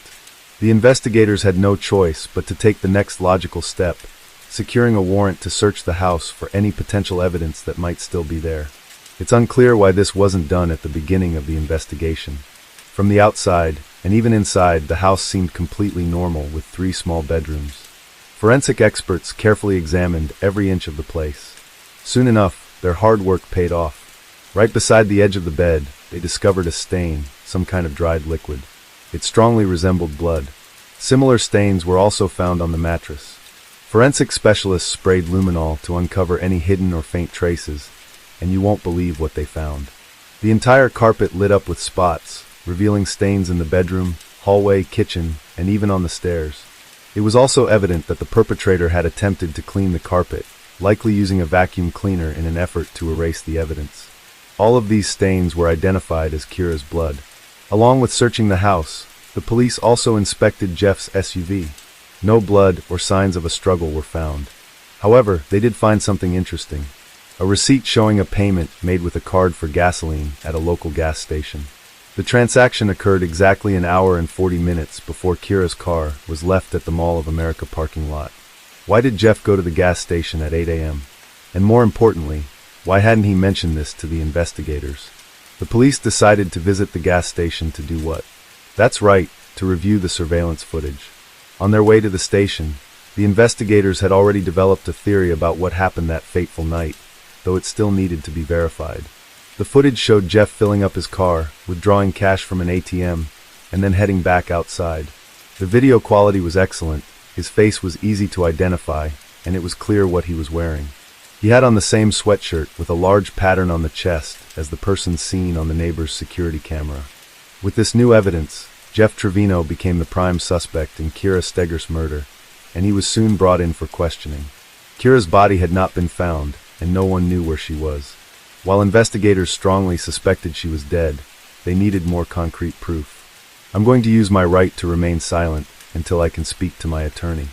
In the end, Jeff chose to remain silent during the interrogation, a choice that was both frustrating and disheartening.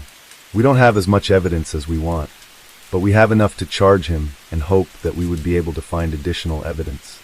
To prove murder, you have to prove that somebody is dead. We didn't have Kira or her body, and it was a huge problem. Using dental records, the body was identified as Kira Steger. Kira had been put in the river without any clothes.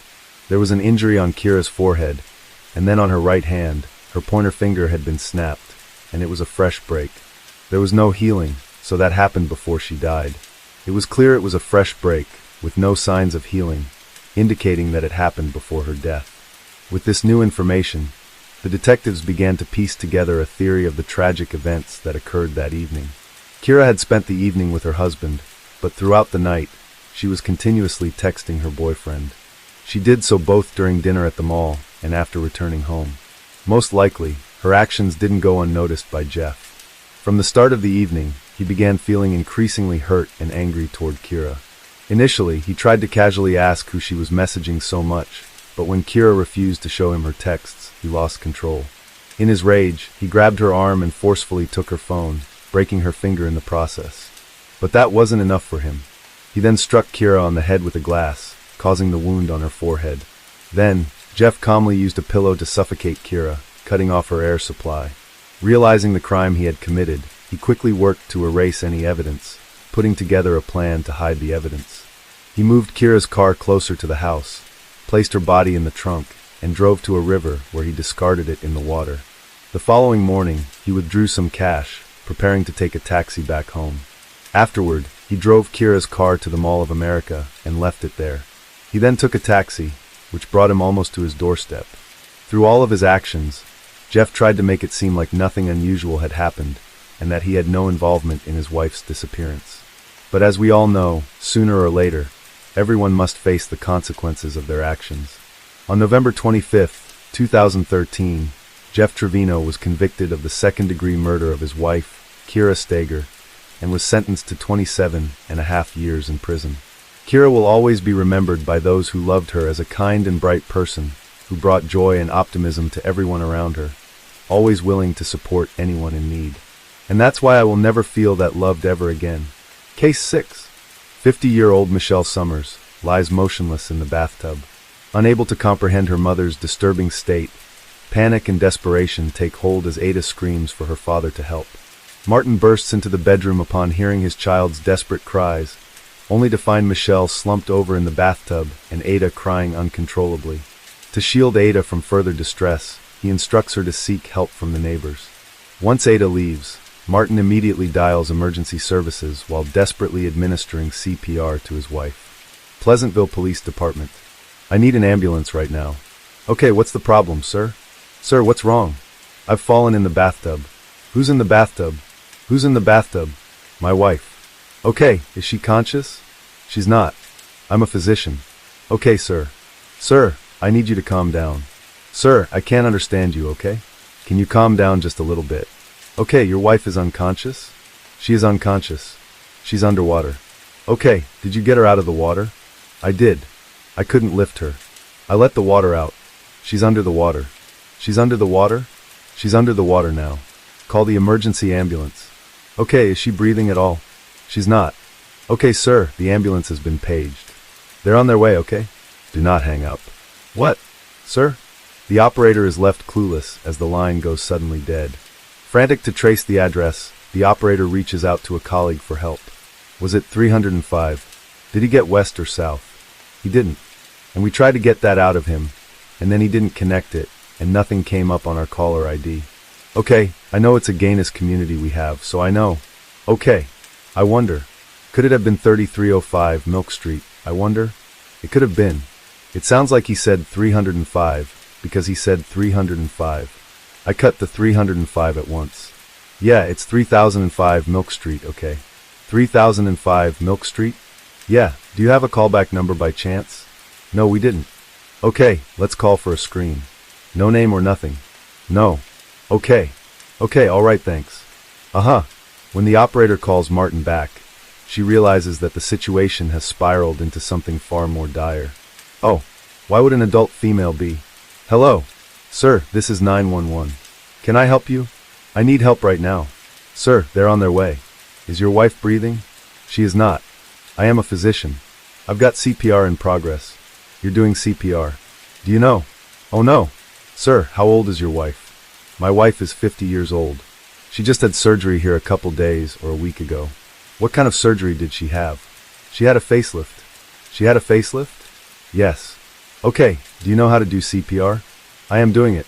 Okay, do not. Despite the line going dead again, help is on the way. On the other end, Martin's neighbors, Christy and Doug Daniels, rush back with Ada to help him. As the medical staff continues to revive Michelle, Martin reaches out to his older daughter, Alexis, and informs her of the tragic accident. He said, "Your mom, she's in the tub. She's not breathing. I've called an ambulance." And then he hung up. But before Alexis could fly home, Michelle is pronounced dead moments after her transfer to the hospital. The autopsy and police reports provide conclusive evidence that Michelle's passing was a result of a heart attack. But when Alexis arrives, she struggles to accept the cause behind her mother's passing. Her apprehensions stemmed from a haunting request her mother had made during their last meeting, a plea tied to a dark, long-buried secret that had stretched far into the past. But who is Michelle? According to her sister, she is the best kind of sister anyone could ever wish for. She entered different pageants. She won Homecoming Queen. And she did modeling. She was an exchange student over in Switzerland. She excelled at everything. After meeting at a singles event at a California church, Michelle and Martin eloped almost immediately to get married. The marriage grew fulfilling each day as the couple welcomed 4 children. It's now 11:45 in the morning. We're waiting for our doctor, Stephen Williams, to come and induce Michelle.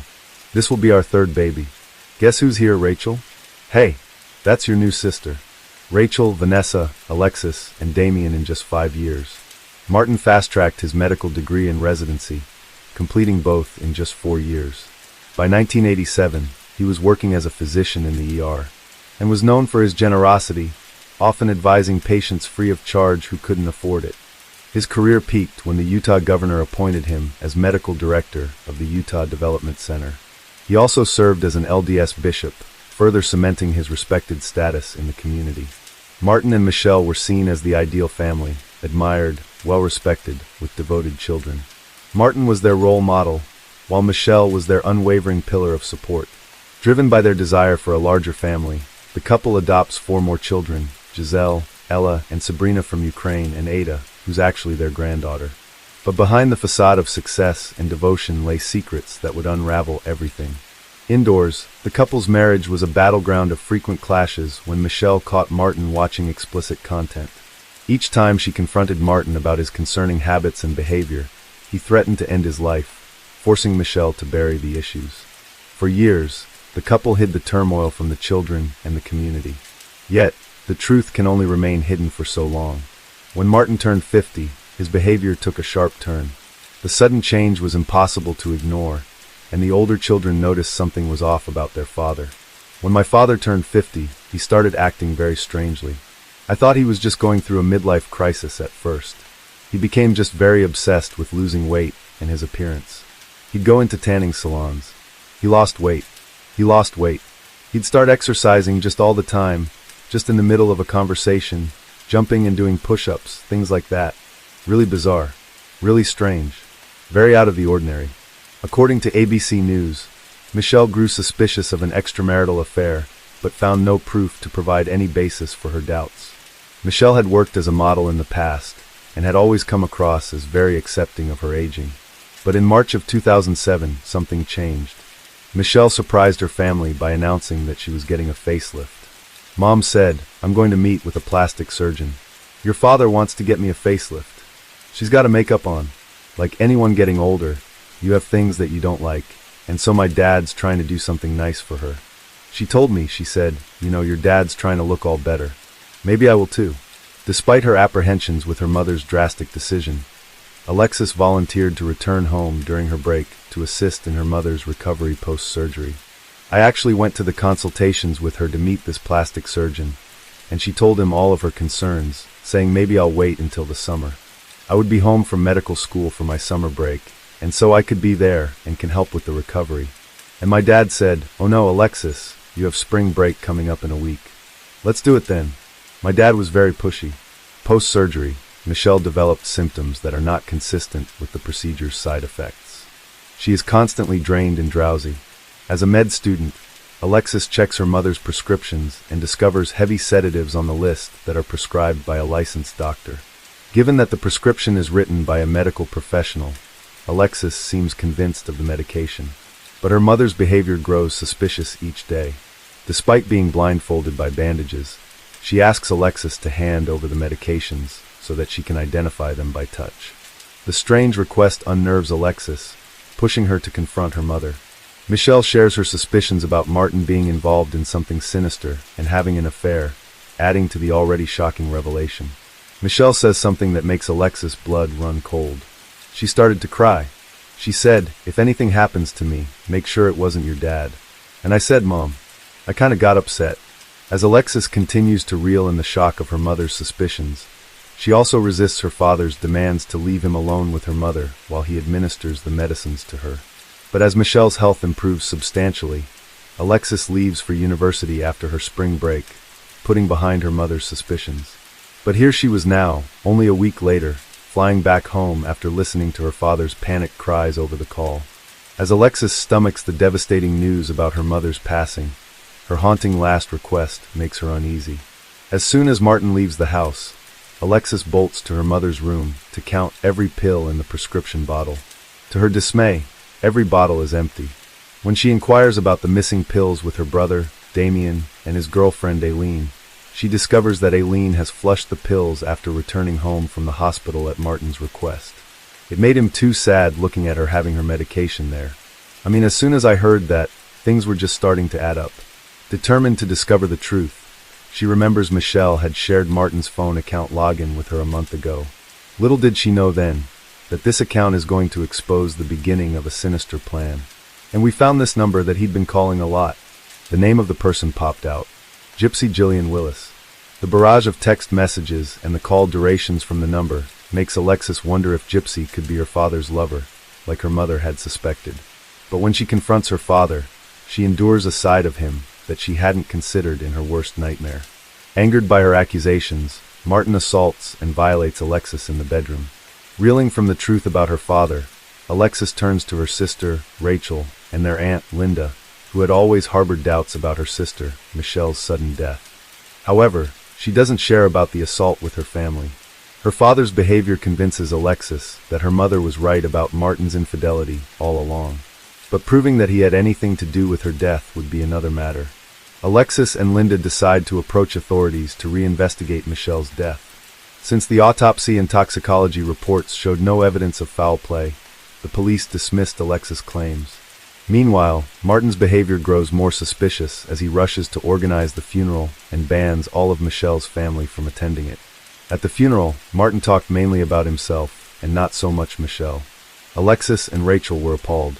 After the funeral services, Martin introduces Gypsy to the family and announces that she will be the new babysitter for the younger children. Alexis has already confronted her father, but now a cold realization hits her. Gypsy is not going to just be the babysitter, and in that moment, everything changes for the family. While the family was only getting to know about Gypsy now, Martin knew about her intimately. Both had met online, sparking an affair. Even though Gypsy was aware of Martin's marriage, she saw their relationship as a convenient arrangement for both. But now Gypsy had moved into Martin's house, hinting that this relationship had grown to become more serious. The family soon discovers that Gypsy was hiding disturbing secrets about her personal life. She doesn't care who gets hurt. She doesn't care what circumstances are ruined. The happy couple continues to proceed with their plans. Just 3 months after Gypsy moves in, Martin proposes marriage and plans to send the 4 younger children to California for adoption. Devastated by her father's decision, Alexis meticulously starts documenting his alarming behavior since her mother's death and files a detailed report with the police.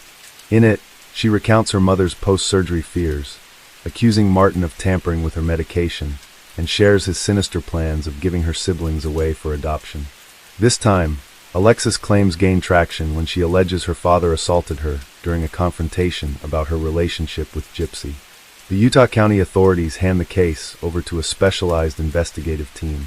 As investigators finally turn their attention to Michelle's case, they don't know yet that Martin and Gypsy are quietly weaving a scheme that is far more twisted. During the summer break, Martin sends one of his adopted daughters, Giselle, to Ukraine under the guise of reconnecting with her biological family. While he frames it as a short trip to explore her roots, 11 months pass and he makes no effort to bring her back home. When Alexis and Linda grow suspicious of Giselle's prolonged absence, Linda sends her daughter, Jill, to Ukraine. Jill discovers Giselle living in a squalor, still clinging to the hope that Martin will rescue her. When Jill finally brings Giselle back to the United States, authorities stop them at the airport and make a shocking accusation. They inform Jill that a Giselle McNeil with the same security number already exists. Martin had taken his own daughter, Giselle's social security number, and used it to create a new identity for Gypsy. He gave his girlfriend Giselle's name as well. They went to court and legally changed her birth date by 20 years. Gypsy Willis took on the identity of Giselle McNeil and claimed to be Martin McNeil's wife. Investigators also found out the marriage date listed on the form was April 14, 2007, the same day as Michelle McNeil's funeral. This discovery shifts the investigation's focus squarely onto Martin. The situation takes a grim turn when the family reveals a litany of his criminal records. We found that the transcript used for Martin McNeil to get into medical school was totally falsified. Instead of taking his transcript and altering it, he got somebody else's. The transcript was completely fake. His entire career is based on falsified transcripts from different colleges. However, investigators had only scratched the surface when it came to Martin's history. In his 20s, he was convicted of check hiding, a scheme involving fraudulent purchases with unauthorized funds. For this, he served 180 days in prison. Following his release, Martin was placed on felony parole for 3 years. Martin went on to violate this parole by enrolling in medical school and mocking the law yet again. Further investigation also revealed that Martin had a short stint in the Army, where his erratic behavior led to a mental health diagnosis and early discharge. He went on to exploit this diagnosis, collecting government benefits for 30 years, all while pretending to be both a doctor and a lawyer with legitimate credentials. The investigating team is convinced that Martin is a master manipulator. This flood of shocking details leaves Alexis and her siblings stunned, each revelation justifying their mother's suspicions. Martin and Gypsy are handed 4-year prison sentences for forgery and fraud in the case of Giselle's identity theft. Once Martin McNeil was sentenced, Damien, the only boy in the family, did not want anything to have to do with his sisters, and he took his own life in January 2010. He was studying law at NYU at the time. Meanwhile, authorities and Alexis joined hands to find evidence against Martin in Michelle's case. The investigation kicks off with the youngest witness of the case, Ada. I remember the shirt I think was blue, and the pants I think was blue, and I think the jacket was blue too. Oh, okay. Was she all the way in the bathtub, or just part way in the bathtub? All the way. She was all the way in the bathtub. To further explain what she had witnessed, Ada draws a picture showing Michelle lying on her back in the bathtub with her eyes wide open and head above the water as the faucet poured onto her face. Ada insists that the water was red, a detail even the neighbors who had ran to assist Martin on that grim day are able to verify. However, Martin's version of how he found Michelle differs vastly from his daughter. He claims Michelle was bent over, face down in the bathtub, suggesting she slipped while trying to get in. But his version crumbles when investigators found no witnesses to back his account. As Martin's case floods the media, a flood of informants emerges, each sharing more damning information. Former patients came forward, accusing Martin of intimidation and violation. Investigators also discover a disturbing pattern. Martin would abruptly leave hospitals or clinics when his control over patients slipped, only to restart the cycle somewhere else. Alexis confirms this detail by citing frequent school changes tied to her father's job hopping. But the family still had one more shocker to digest. And Walt Hall, Martin's former mistress, steps into the spotlight to share a chilling claim. Martin had once told her, "There's something you can give someone that's natural, that's there after they have a heart attack, so that it's not detectable after they have a heart attack." Armed with this new revelation, investigators request Michelle's toxicology report. While the prescribed medicines appear within recommended limits, the combination raise red flags. The cocktail of these prescriptions was lethal enough to cause dire consequences. When investigators speak with Dr. Thompson, the plastic surgeon who performed Michelle's facelift, he reveals a concerning detail. He has prescribed more medications solely on Martin's insistence. As a fellow physician, Dr. Thompson has presumed that Martin would administer the medicines responsibly. But could she have accidentally mixed up her medication and overdosed? With her eyes bandaged post-surgery, this was a possibility. Furthermore, given that some of the medicines were supposed to alleviate stress, was it possible that she continued to take them after recovery? The investigators seek the opinion of a forensic toxicologist. Michelle had taken 4 different central nervous system depressants: oxycodone, diazepam, promethazine, and zolpidem, commonly known as Ambien. According to the toxicologist, Ambien has a very short half-life, meaning it leaves the body quickly. It's intended for nighttime use, yet many hours had passed since she had supposedly taken it, and it was still present in high concentrations in her system. This didn't add up. She said, "Lexi, I don't know why, but your dad kept giving me medication. He kept giving me things, telling me to swallow. And she said I even started to throw up." Given the heavy medications, Michelle would have been highly impaired, leaving her in a state where she could have been easily manipulated. The medical examiner wasn't aware that when paramedics performed CPR on Michelle, she had expelled several cups of water, and the last bit was pink, frothy foam, which would be indicative of drowning. If Martin had performed CPR, there shouldn't have been any water in Michelle. He's a doctor. He should know how to perform CPR correctly. So the question is, did Martin perform CPR at all? Investigators wondered if Martin may have threatened or coerced the previous doctor into submitting a falsified report, forcing them to label Michelle's death as natural. Armed with all these new findings, the investigating team formally requested Michelle's case of death to be changed to undetermined. Following this, the investigating team swiftly initiates interviews with inmates who were housed with Martin while he served time for Giselle's case. The primary goal is to build compelling evidence to build a solid case against him. One inmate reveals that Martin told him that his marriage had been dying and talked to him about the facelift surgery and that the cops had nothing to prove. The inmate claimed that Martin also said the calls Martin made upon finding Michelle in the bathtub were scrutinized, and his behavior was also quite telling.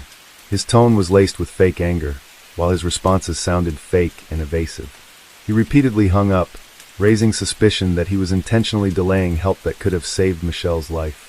Amongst the swirl of theories and possibilities, one burning question remained unanswered. Soon, the investigators stumble upon the answer within the letters exchanged between Martin and Gypsy during their respective prison time. They discover that Martin was obsessively and desperately in love with Gypsy. It became evident that the only way he sought to be with her was to eliminate his wife and children from the equation. Martin McNeil was released from jail on July 6, 2012, after serving time for fraud and forgery charges in Giselle's case. However, his freedom was short-lived. With the mounting evidence against him in Michelle's case, investigators secure an arrest warrant against him for Michelle's murder. Just 7 weeks after his release, Martin was back in custody. The trial against Martin McNeil began on October 17, 2013. It marked a first time for the court where prosecutors used a bathtub as a courtroom prop to corroborate witness testimonies, a first in trial history. After 11 hours of deliberation, the jury delivered a guilty verdict on September 9, 2014, convincing Martin of Michelle's murder. He was sentenced to 15 years to life in prison. In a separate trial, he was also charged with assaulting Alexis. In the face of where his crooked ways had brought him, Martin McNeil perhaps realized that this was one fraud he couldn't get out of and decided to end his life on April 9, 2017. Alexis successfully completed medical school and achieved her dream of becoming a doctor. In addition, she adopted 3 of her sisters and had 3 children of her own with her husband. She now uses Michelle's maiden name and is known as Dr. Summers. Case 7. In the history of the Joseon dynasty, a prominent figure named Hong Gildong stands out. He was a renowned thief during the reign of the infamous tyrant Yun Sanggun. Later, literary works portray him as a legendary character with exceptional martial arts skills and extraordinary intelligence. Brave and clever, he always aided the weak and fought for justice, becoming a revered folk hero. In modern-day South Korea, a similar figure emerged. This individual successfully escaped from prison multiple times and evaded police pursuit. He stole from the rich to help the poor, supported marginalized communities, and earned the nickname the saintly thief of his era. That person is Shin Chong-won. You're watching True Crime in the World, where we explore the most puzzling cases and most gripping stories. As usual, before we begin unraveling today's mystery, please leave us a like and subscribe to support the channel. Thank you so much. In the history of the Joseon dynasty, a prominent figure named Hong Gildong stands out. He was a renowned thief during the reign of the infamous tyrant Yun Sanggun. Later, literary works portray him as a legendary character with exceptional martial arts skills and extraordinary intelligence. Brave and clever, he always aided the weak and fought for justice, becoming a revered folk hero. In modern-day South Korea, a similar figure emerged. This individual successfully escaped from prison multiple times and evaded police pursuit. He stole from the rich to help the poor, supported marginalized communities, and earned the nickname the saintly thief of his era. That person is Shin Chong-shin. Chong-won was born on May 28, 1967, into a poor farming family in Gimje, North Jeolla Province, South Korea. He had an older sister and 2 older brothers. Chong-won's childhood was marked by hardship. His mother passed away from liver cancer when he was still in elementary school. His father later remarried, and they had another son, bringing the family to a total of 7 members. They lived in poverty, with a father who was frequently drunk, short-tempered, and physically abusive, adding layers of trauma to Shin Chong-won's already difficult youth. During his school years, Shin Chong-won struggled academically. Although South Korea had implemented mandatory free education, many schools still collected fees under the guise of donations. Shin Chong-won's impoverished family couldn't afford these costs, leading to constant ridicule and humiliation from his peers and teachers. The pressure from both family and school left him disillusioned, gradually turning him into a rebellious and wayward child. At the age of 15, Shin Chong-won was arrested for the first time for stealing a watermelon. The person who reported him was none other than his own father. After the police notified his school, Shin Chong-won faced disciplinary action and was expelled. At the time, he had only been in middle school for 3 months. Still a minor, his father was given 2 options: take his son home, discipline him, and plead for the school to reinstate him, or send him to a juvenile detention center for others to reform him. Ultimately, Shin Chong-won's father chose to send him to the detention center, despite objections from those around him. During his time in the juvenile detention center, Shin Chong-won neither learned any lessons nor recognized his mistakes. After his release, he became even more audacious, frequently getting arrested for theft and fighting. His life soon became a cycle of crime and imprisonment. Later, he joined his accomplices in a heist, a decision that would irrevocably change the course of his life. In 1989, at the age of 22, Shin Chong-won was no longer satisfied with petty theft near his home. He and 4 friends from his village traveled to the capital, Seoul. There, the group of 5 robbed a stationery store. In the chaos, one of his accomplices attacked the store owner. A few days after the crime, 4 members of the group were arrested, while Shin Chong-won became a wanted fugitive. Even while on the run, he sustained serious injuries. After 6 months of hiding, he was finally captured. During the trial, though he was not deemed the mastermind, the robbery resulted in a fatality, and he was considered an accomplice. Ultimately, he was sentenced to life imprisonment and incarcerated at a prison in Seoul. After serving 5 years, Shin Chong-won was transferred to Busan Prison, a facility in Busan's Gangseo district, specifically for dangerous criminals, to continue his sentence. The prison, with a depth of 160 meters, was heavily fortified with 4.5-meter high concrete walls and a stringent security system, including 24/7 police surveillance. No one had ever successfully escaped from it before. Upon arrival, Shin Chong-won was placed in solitary confinement in cell number 26. The cell was sparsely furnished, with a bed near the door and a toilet inside. The rest of his life was confined within these 4 walls. Sometime later, Shin Chong-won discovered that the guards at the prison frequently used violence to discipline inmates. Under the brutal abuse of the guards, he began to harbor thoughts of escape. His years in prison had taught Shin Chong-won the art of observation. He seized every opportunity to study his surroundings and the guards' routines. Each night, lying on his bed, he mentally cataloged the resources available in the prison, searching for weaknesses. After a period of careful observation, he noticed a ventilation duct above the toilet in his cell, sealed with iron bars.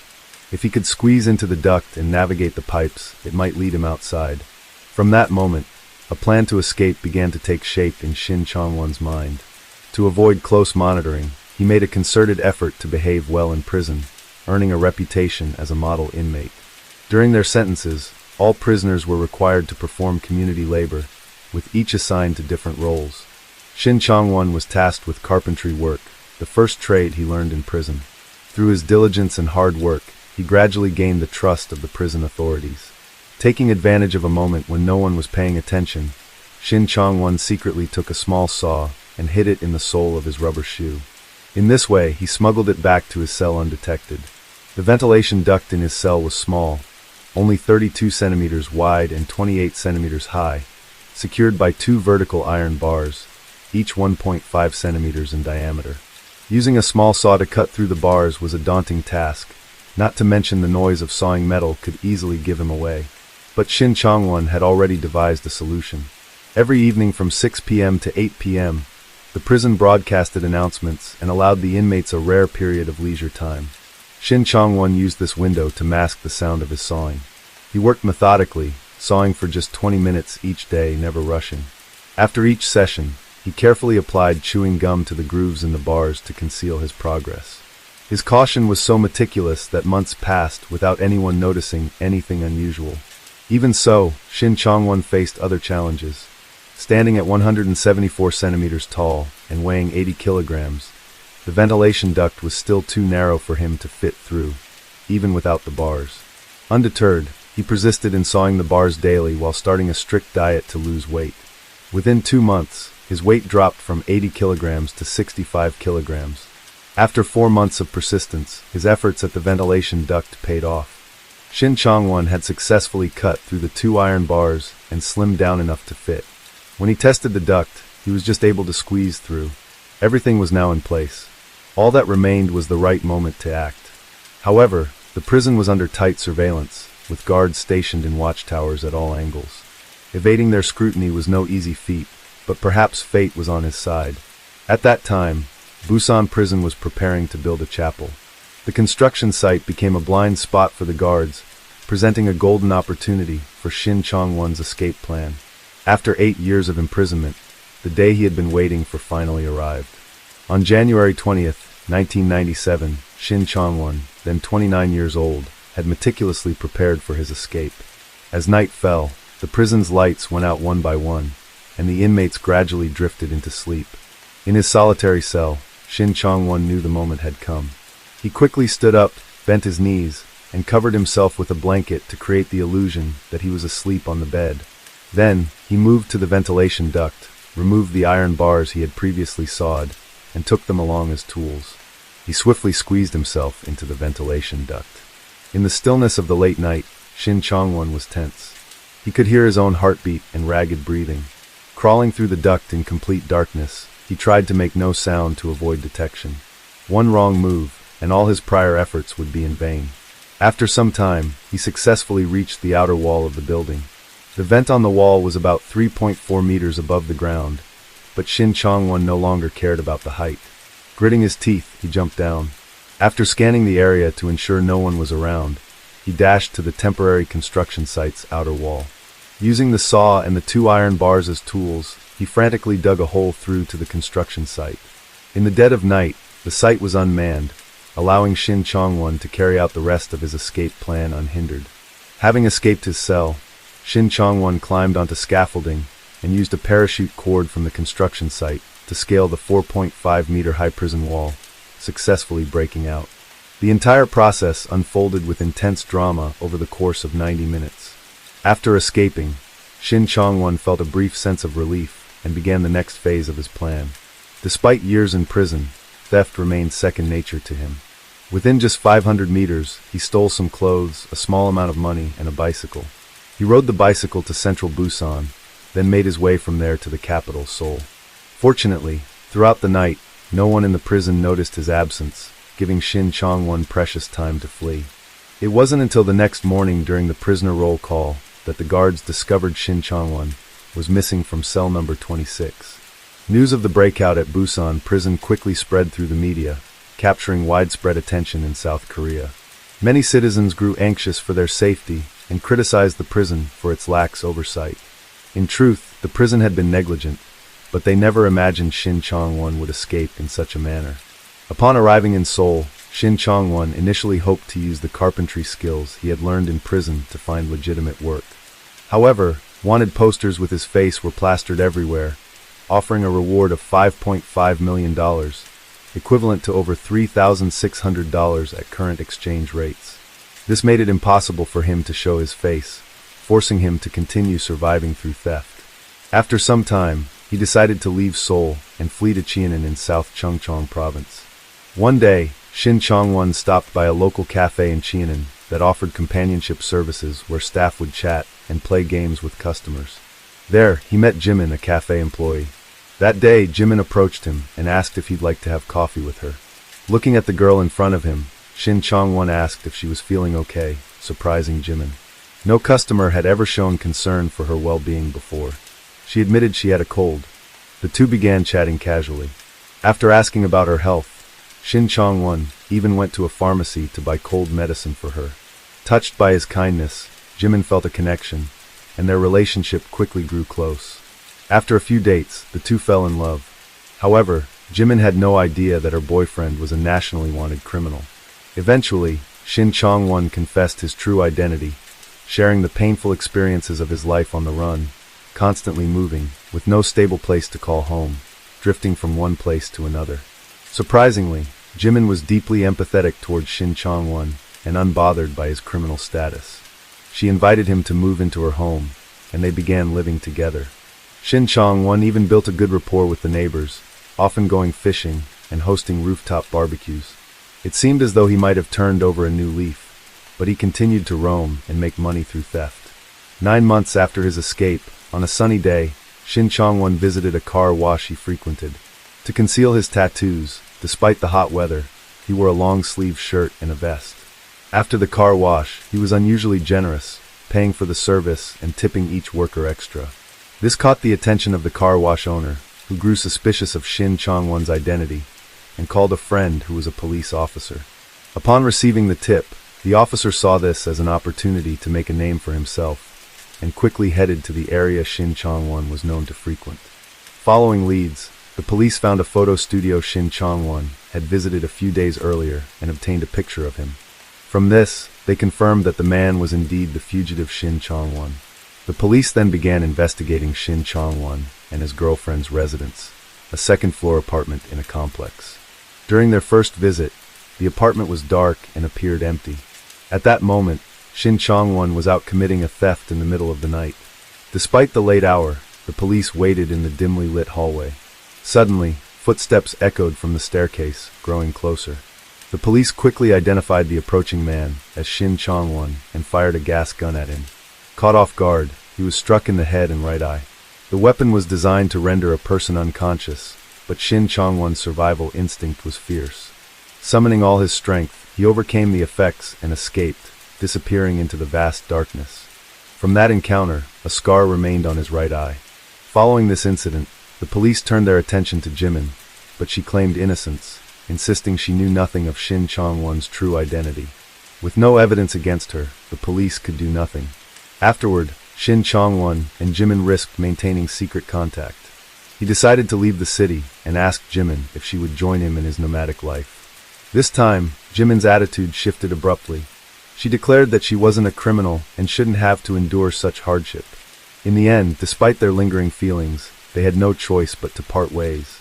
Later, Shin Chong-won called Jimin, asking her to pack up his belongings.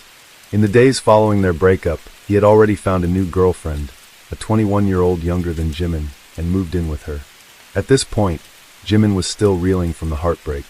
She couldn't believe Shin Chong-won had moved on so quickly, as if he had a backup plan all along. The more she thought about it, the angrier she became, though she suppressed her rage and agreed to his request. They arranged to meet at a parking lot in Cheonan. That evening, Jimin arrived early and waited. Soon after, Shin Chong-won appeared, slowly approaching her car. But an unexpected scene unfolded. From the back door of Jimin's car, 2 police officers suddenly emerged, attempting to arrest him. Startled and panicked, Shin Chong-won realized Jimin had betrayed him. Once again, he faced the police. But he was adept at escaping and not easily caught. After a fierce confrontation, one officer drew his gun to apprehend him, but the bullet jammed, giving Shin Chong-won an opening. He shoved the officers aside, jumped into the driver's seat of Jimin's car, and drove off. Once more, Shin Chong-won slipped away right under the police's noses. In the car Shin Chong-won left behind, police discovered a large amount of cash, luxury watches, and jewelry from his thefts, items stolen from wealthy neighborhoods. They also found a wig, several stolen citizen ID cards, fake license plates, and a diary. The diary chronicled Shin Chong-won's activities after his escape, including multiple minor run-ins with police during his flight, such as driving a car with illegally tinted windows or smoking in a no-smoking area. Each time he calmly presented an ID, but the police never thoroughly checked if the photo matched him. The diary also revealed that he had once hidden in a sewer system to evade the police. Following this lead, authorities conducted a massive sweep of the sewer systems in Gangnam and Mount Daemo, but to no avail. The reward for Shin Chong-won's capture kept rising, from 5 million won to 10 million won, and eventually to 50 million won, the highest bounty ever offered by South Korean police for a fugitive. A massive force was deployed to apprehend him, even involving the military in the manhunt. During this time, Shin Chong-won committed numerous additional thefts, each time evading capture. This left the police humiliated and reprimanded for their ineffective efforts. Shin Chong-won, a lone fugitive, was single-handedly outsmarting the authorities. Despite their extensive resources, the police couldn't catch him. A police officer who once encountered Shin Chong-won noted his exceptional physical fitness and agility, capable of navigating obstacles with ease during escapes. His skills rivaled those of professionally trained officers, and with each encounter, his experience grew. Additionally, Shin Chong-won had a strong mental resilience, remaining calm under pressure. He could survive in harsh conditions for extended periods, sleeping under bridges, eating rats, yet still managed to elude capture. Not only that, Shin Chong-won was also a charmer. During his time on the run, he formed relationships with numerous women, most of whom were employees at restaurants or cafes, coming from ordinary family backgrounds. Many of them knew Shin Chong-won's true identity as a wanted criminal, but chose not to report him to the police. Some even willingly helped him evade capture. The reason? Shin Chong-won treated them exceptionally well. He was generous, often buying them gifts and taking care of their needs with great attentiveness. Beyond his romantic partners, others whom Shin Chong-won had helped also secretly aided his escape. While on the run, Shin Chong-won committed over 100 thefts, amassing a fortune close to 10 billion won, equivalent to over $7.2 million at current exchange rates. His victims were predominantly wealthy families. After stealing this money, he spent it lavishly to satisfy his material desires and to compensate for the deprivations of his childhood. However, in a surprising twist, Shin Chong-won did something that gradually shifted the perception of some media outlets and the public. He donated a portion of his stolen money to nursing homes, orphanages, churches, and other organizations to support those in need. Despite the risk of capture, he visited these places, spending time playing with children at orphanages. Only in those moments could Shin Chong-won relax, feeling free from the label of a criminal. According to media reports, Shin Chong-won's fame grew with each passing day. His reputation seemed to transform from that of an escaped convict to a chivalrous hero helping the poor. Many people began to support him, with some young individuals idolizing him as a heroic figure, more than just a common thief, a man of honor and justice. One interviewee even shared that their mother admired Shin Chong-won and hoped he would never be caught by the police. Some dubbed this phenomenon the Shin Chong-won syndrome. In South Korea, the relentless spread of this phenomenon turned the police into the losing side in the court of public opinion. This fueled their frustration and embarrassment, intensifying their determination to apprehend Shin Chong-won. In one instance, a police officer, eager to make a quick arrest, resorted to illegally using violence against one of Shin Chong-won's lovers. When the incident came to light, the officer was sacked. Later, a civilian reported spotting Shin Chong-won, prompting a police investigation. It turned out the individual wasn't him at all.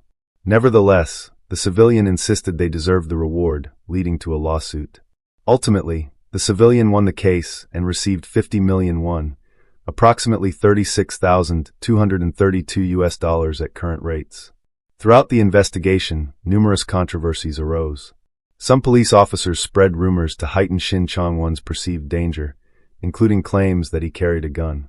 This instilled fear in many rank-and-file officers, particularly those with limited firearms training, when confronting him. There were even rumors that some officers recognized Shin Chong-won, but were too afraid to arrest him. Finally, on July 16, 1999, an event brought his run to an end.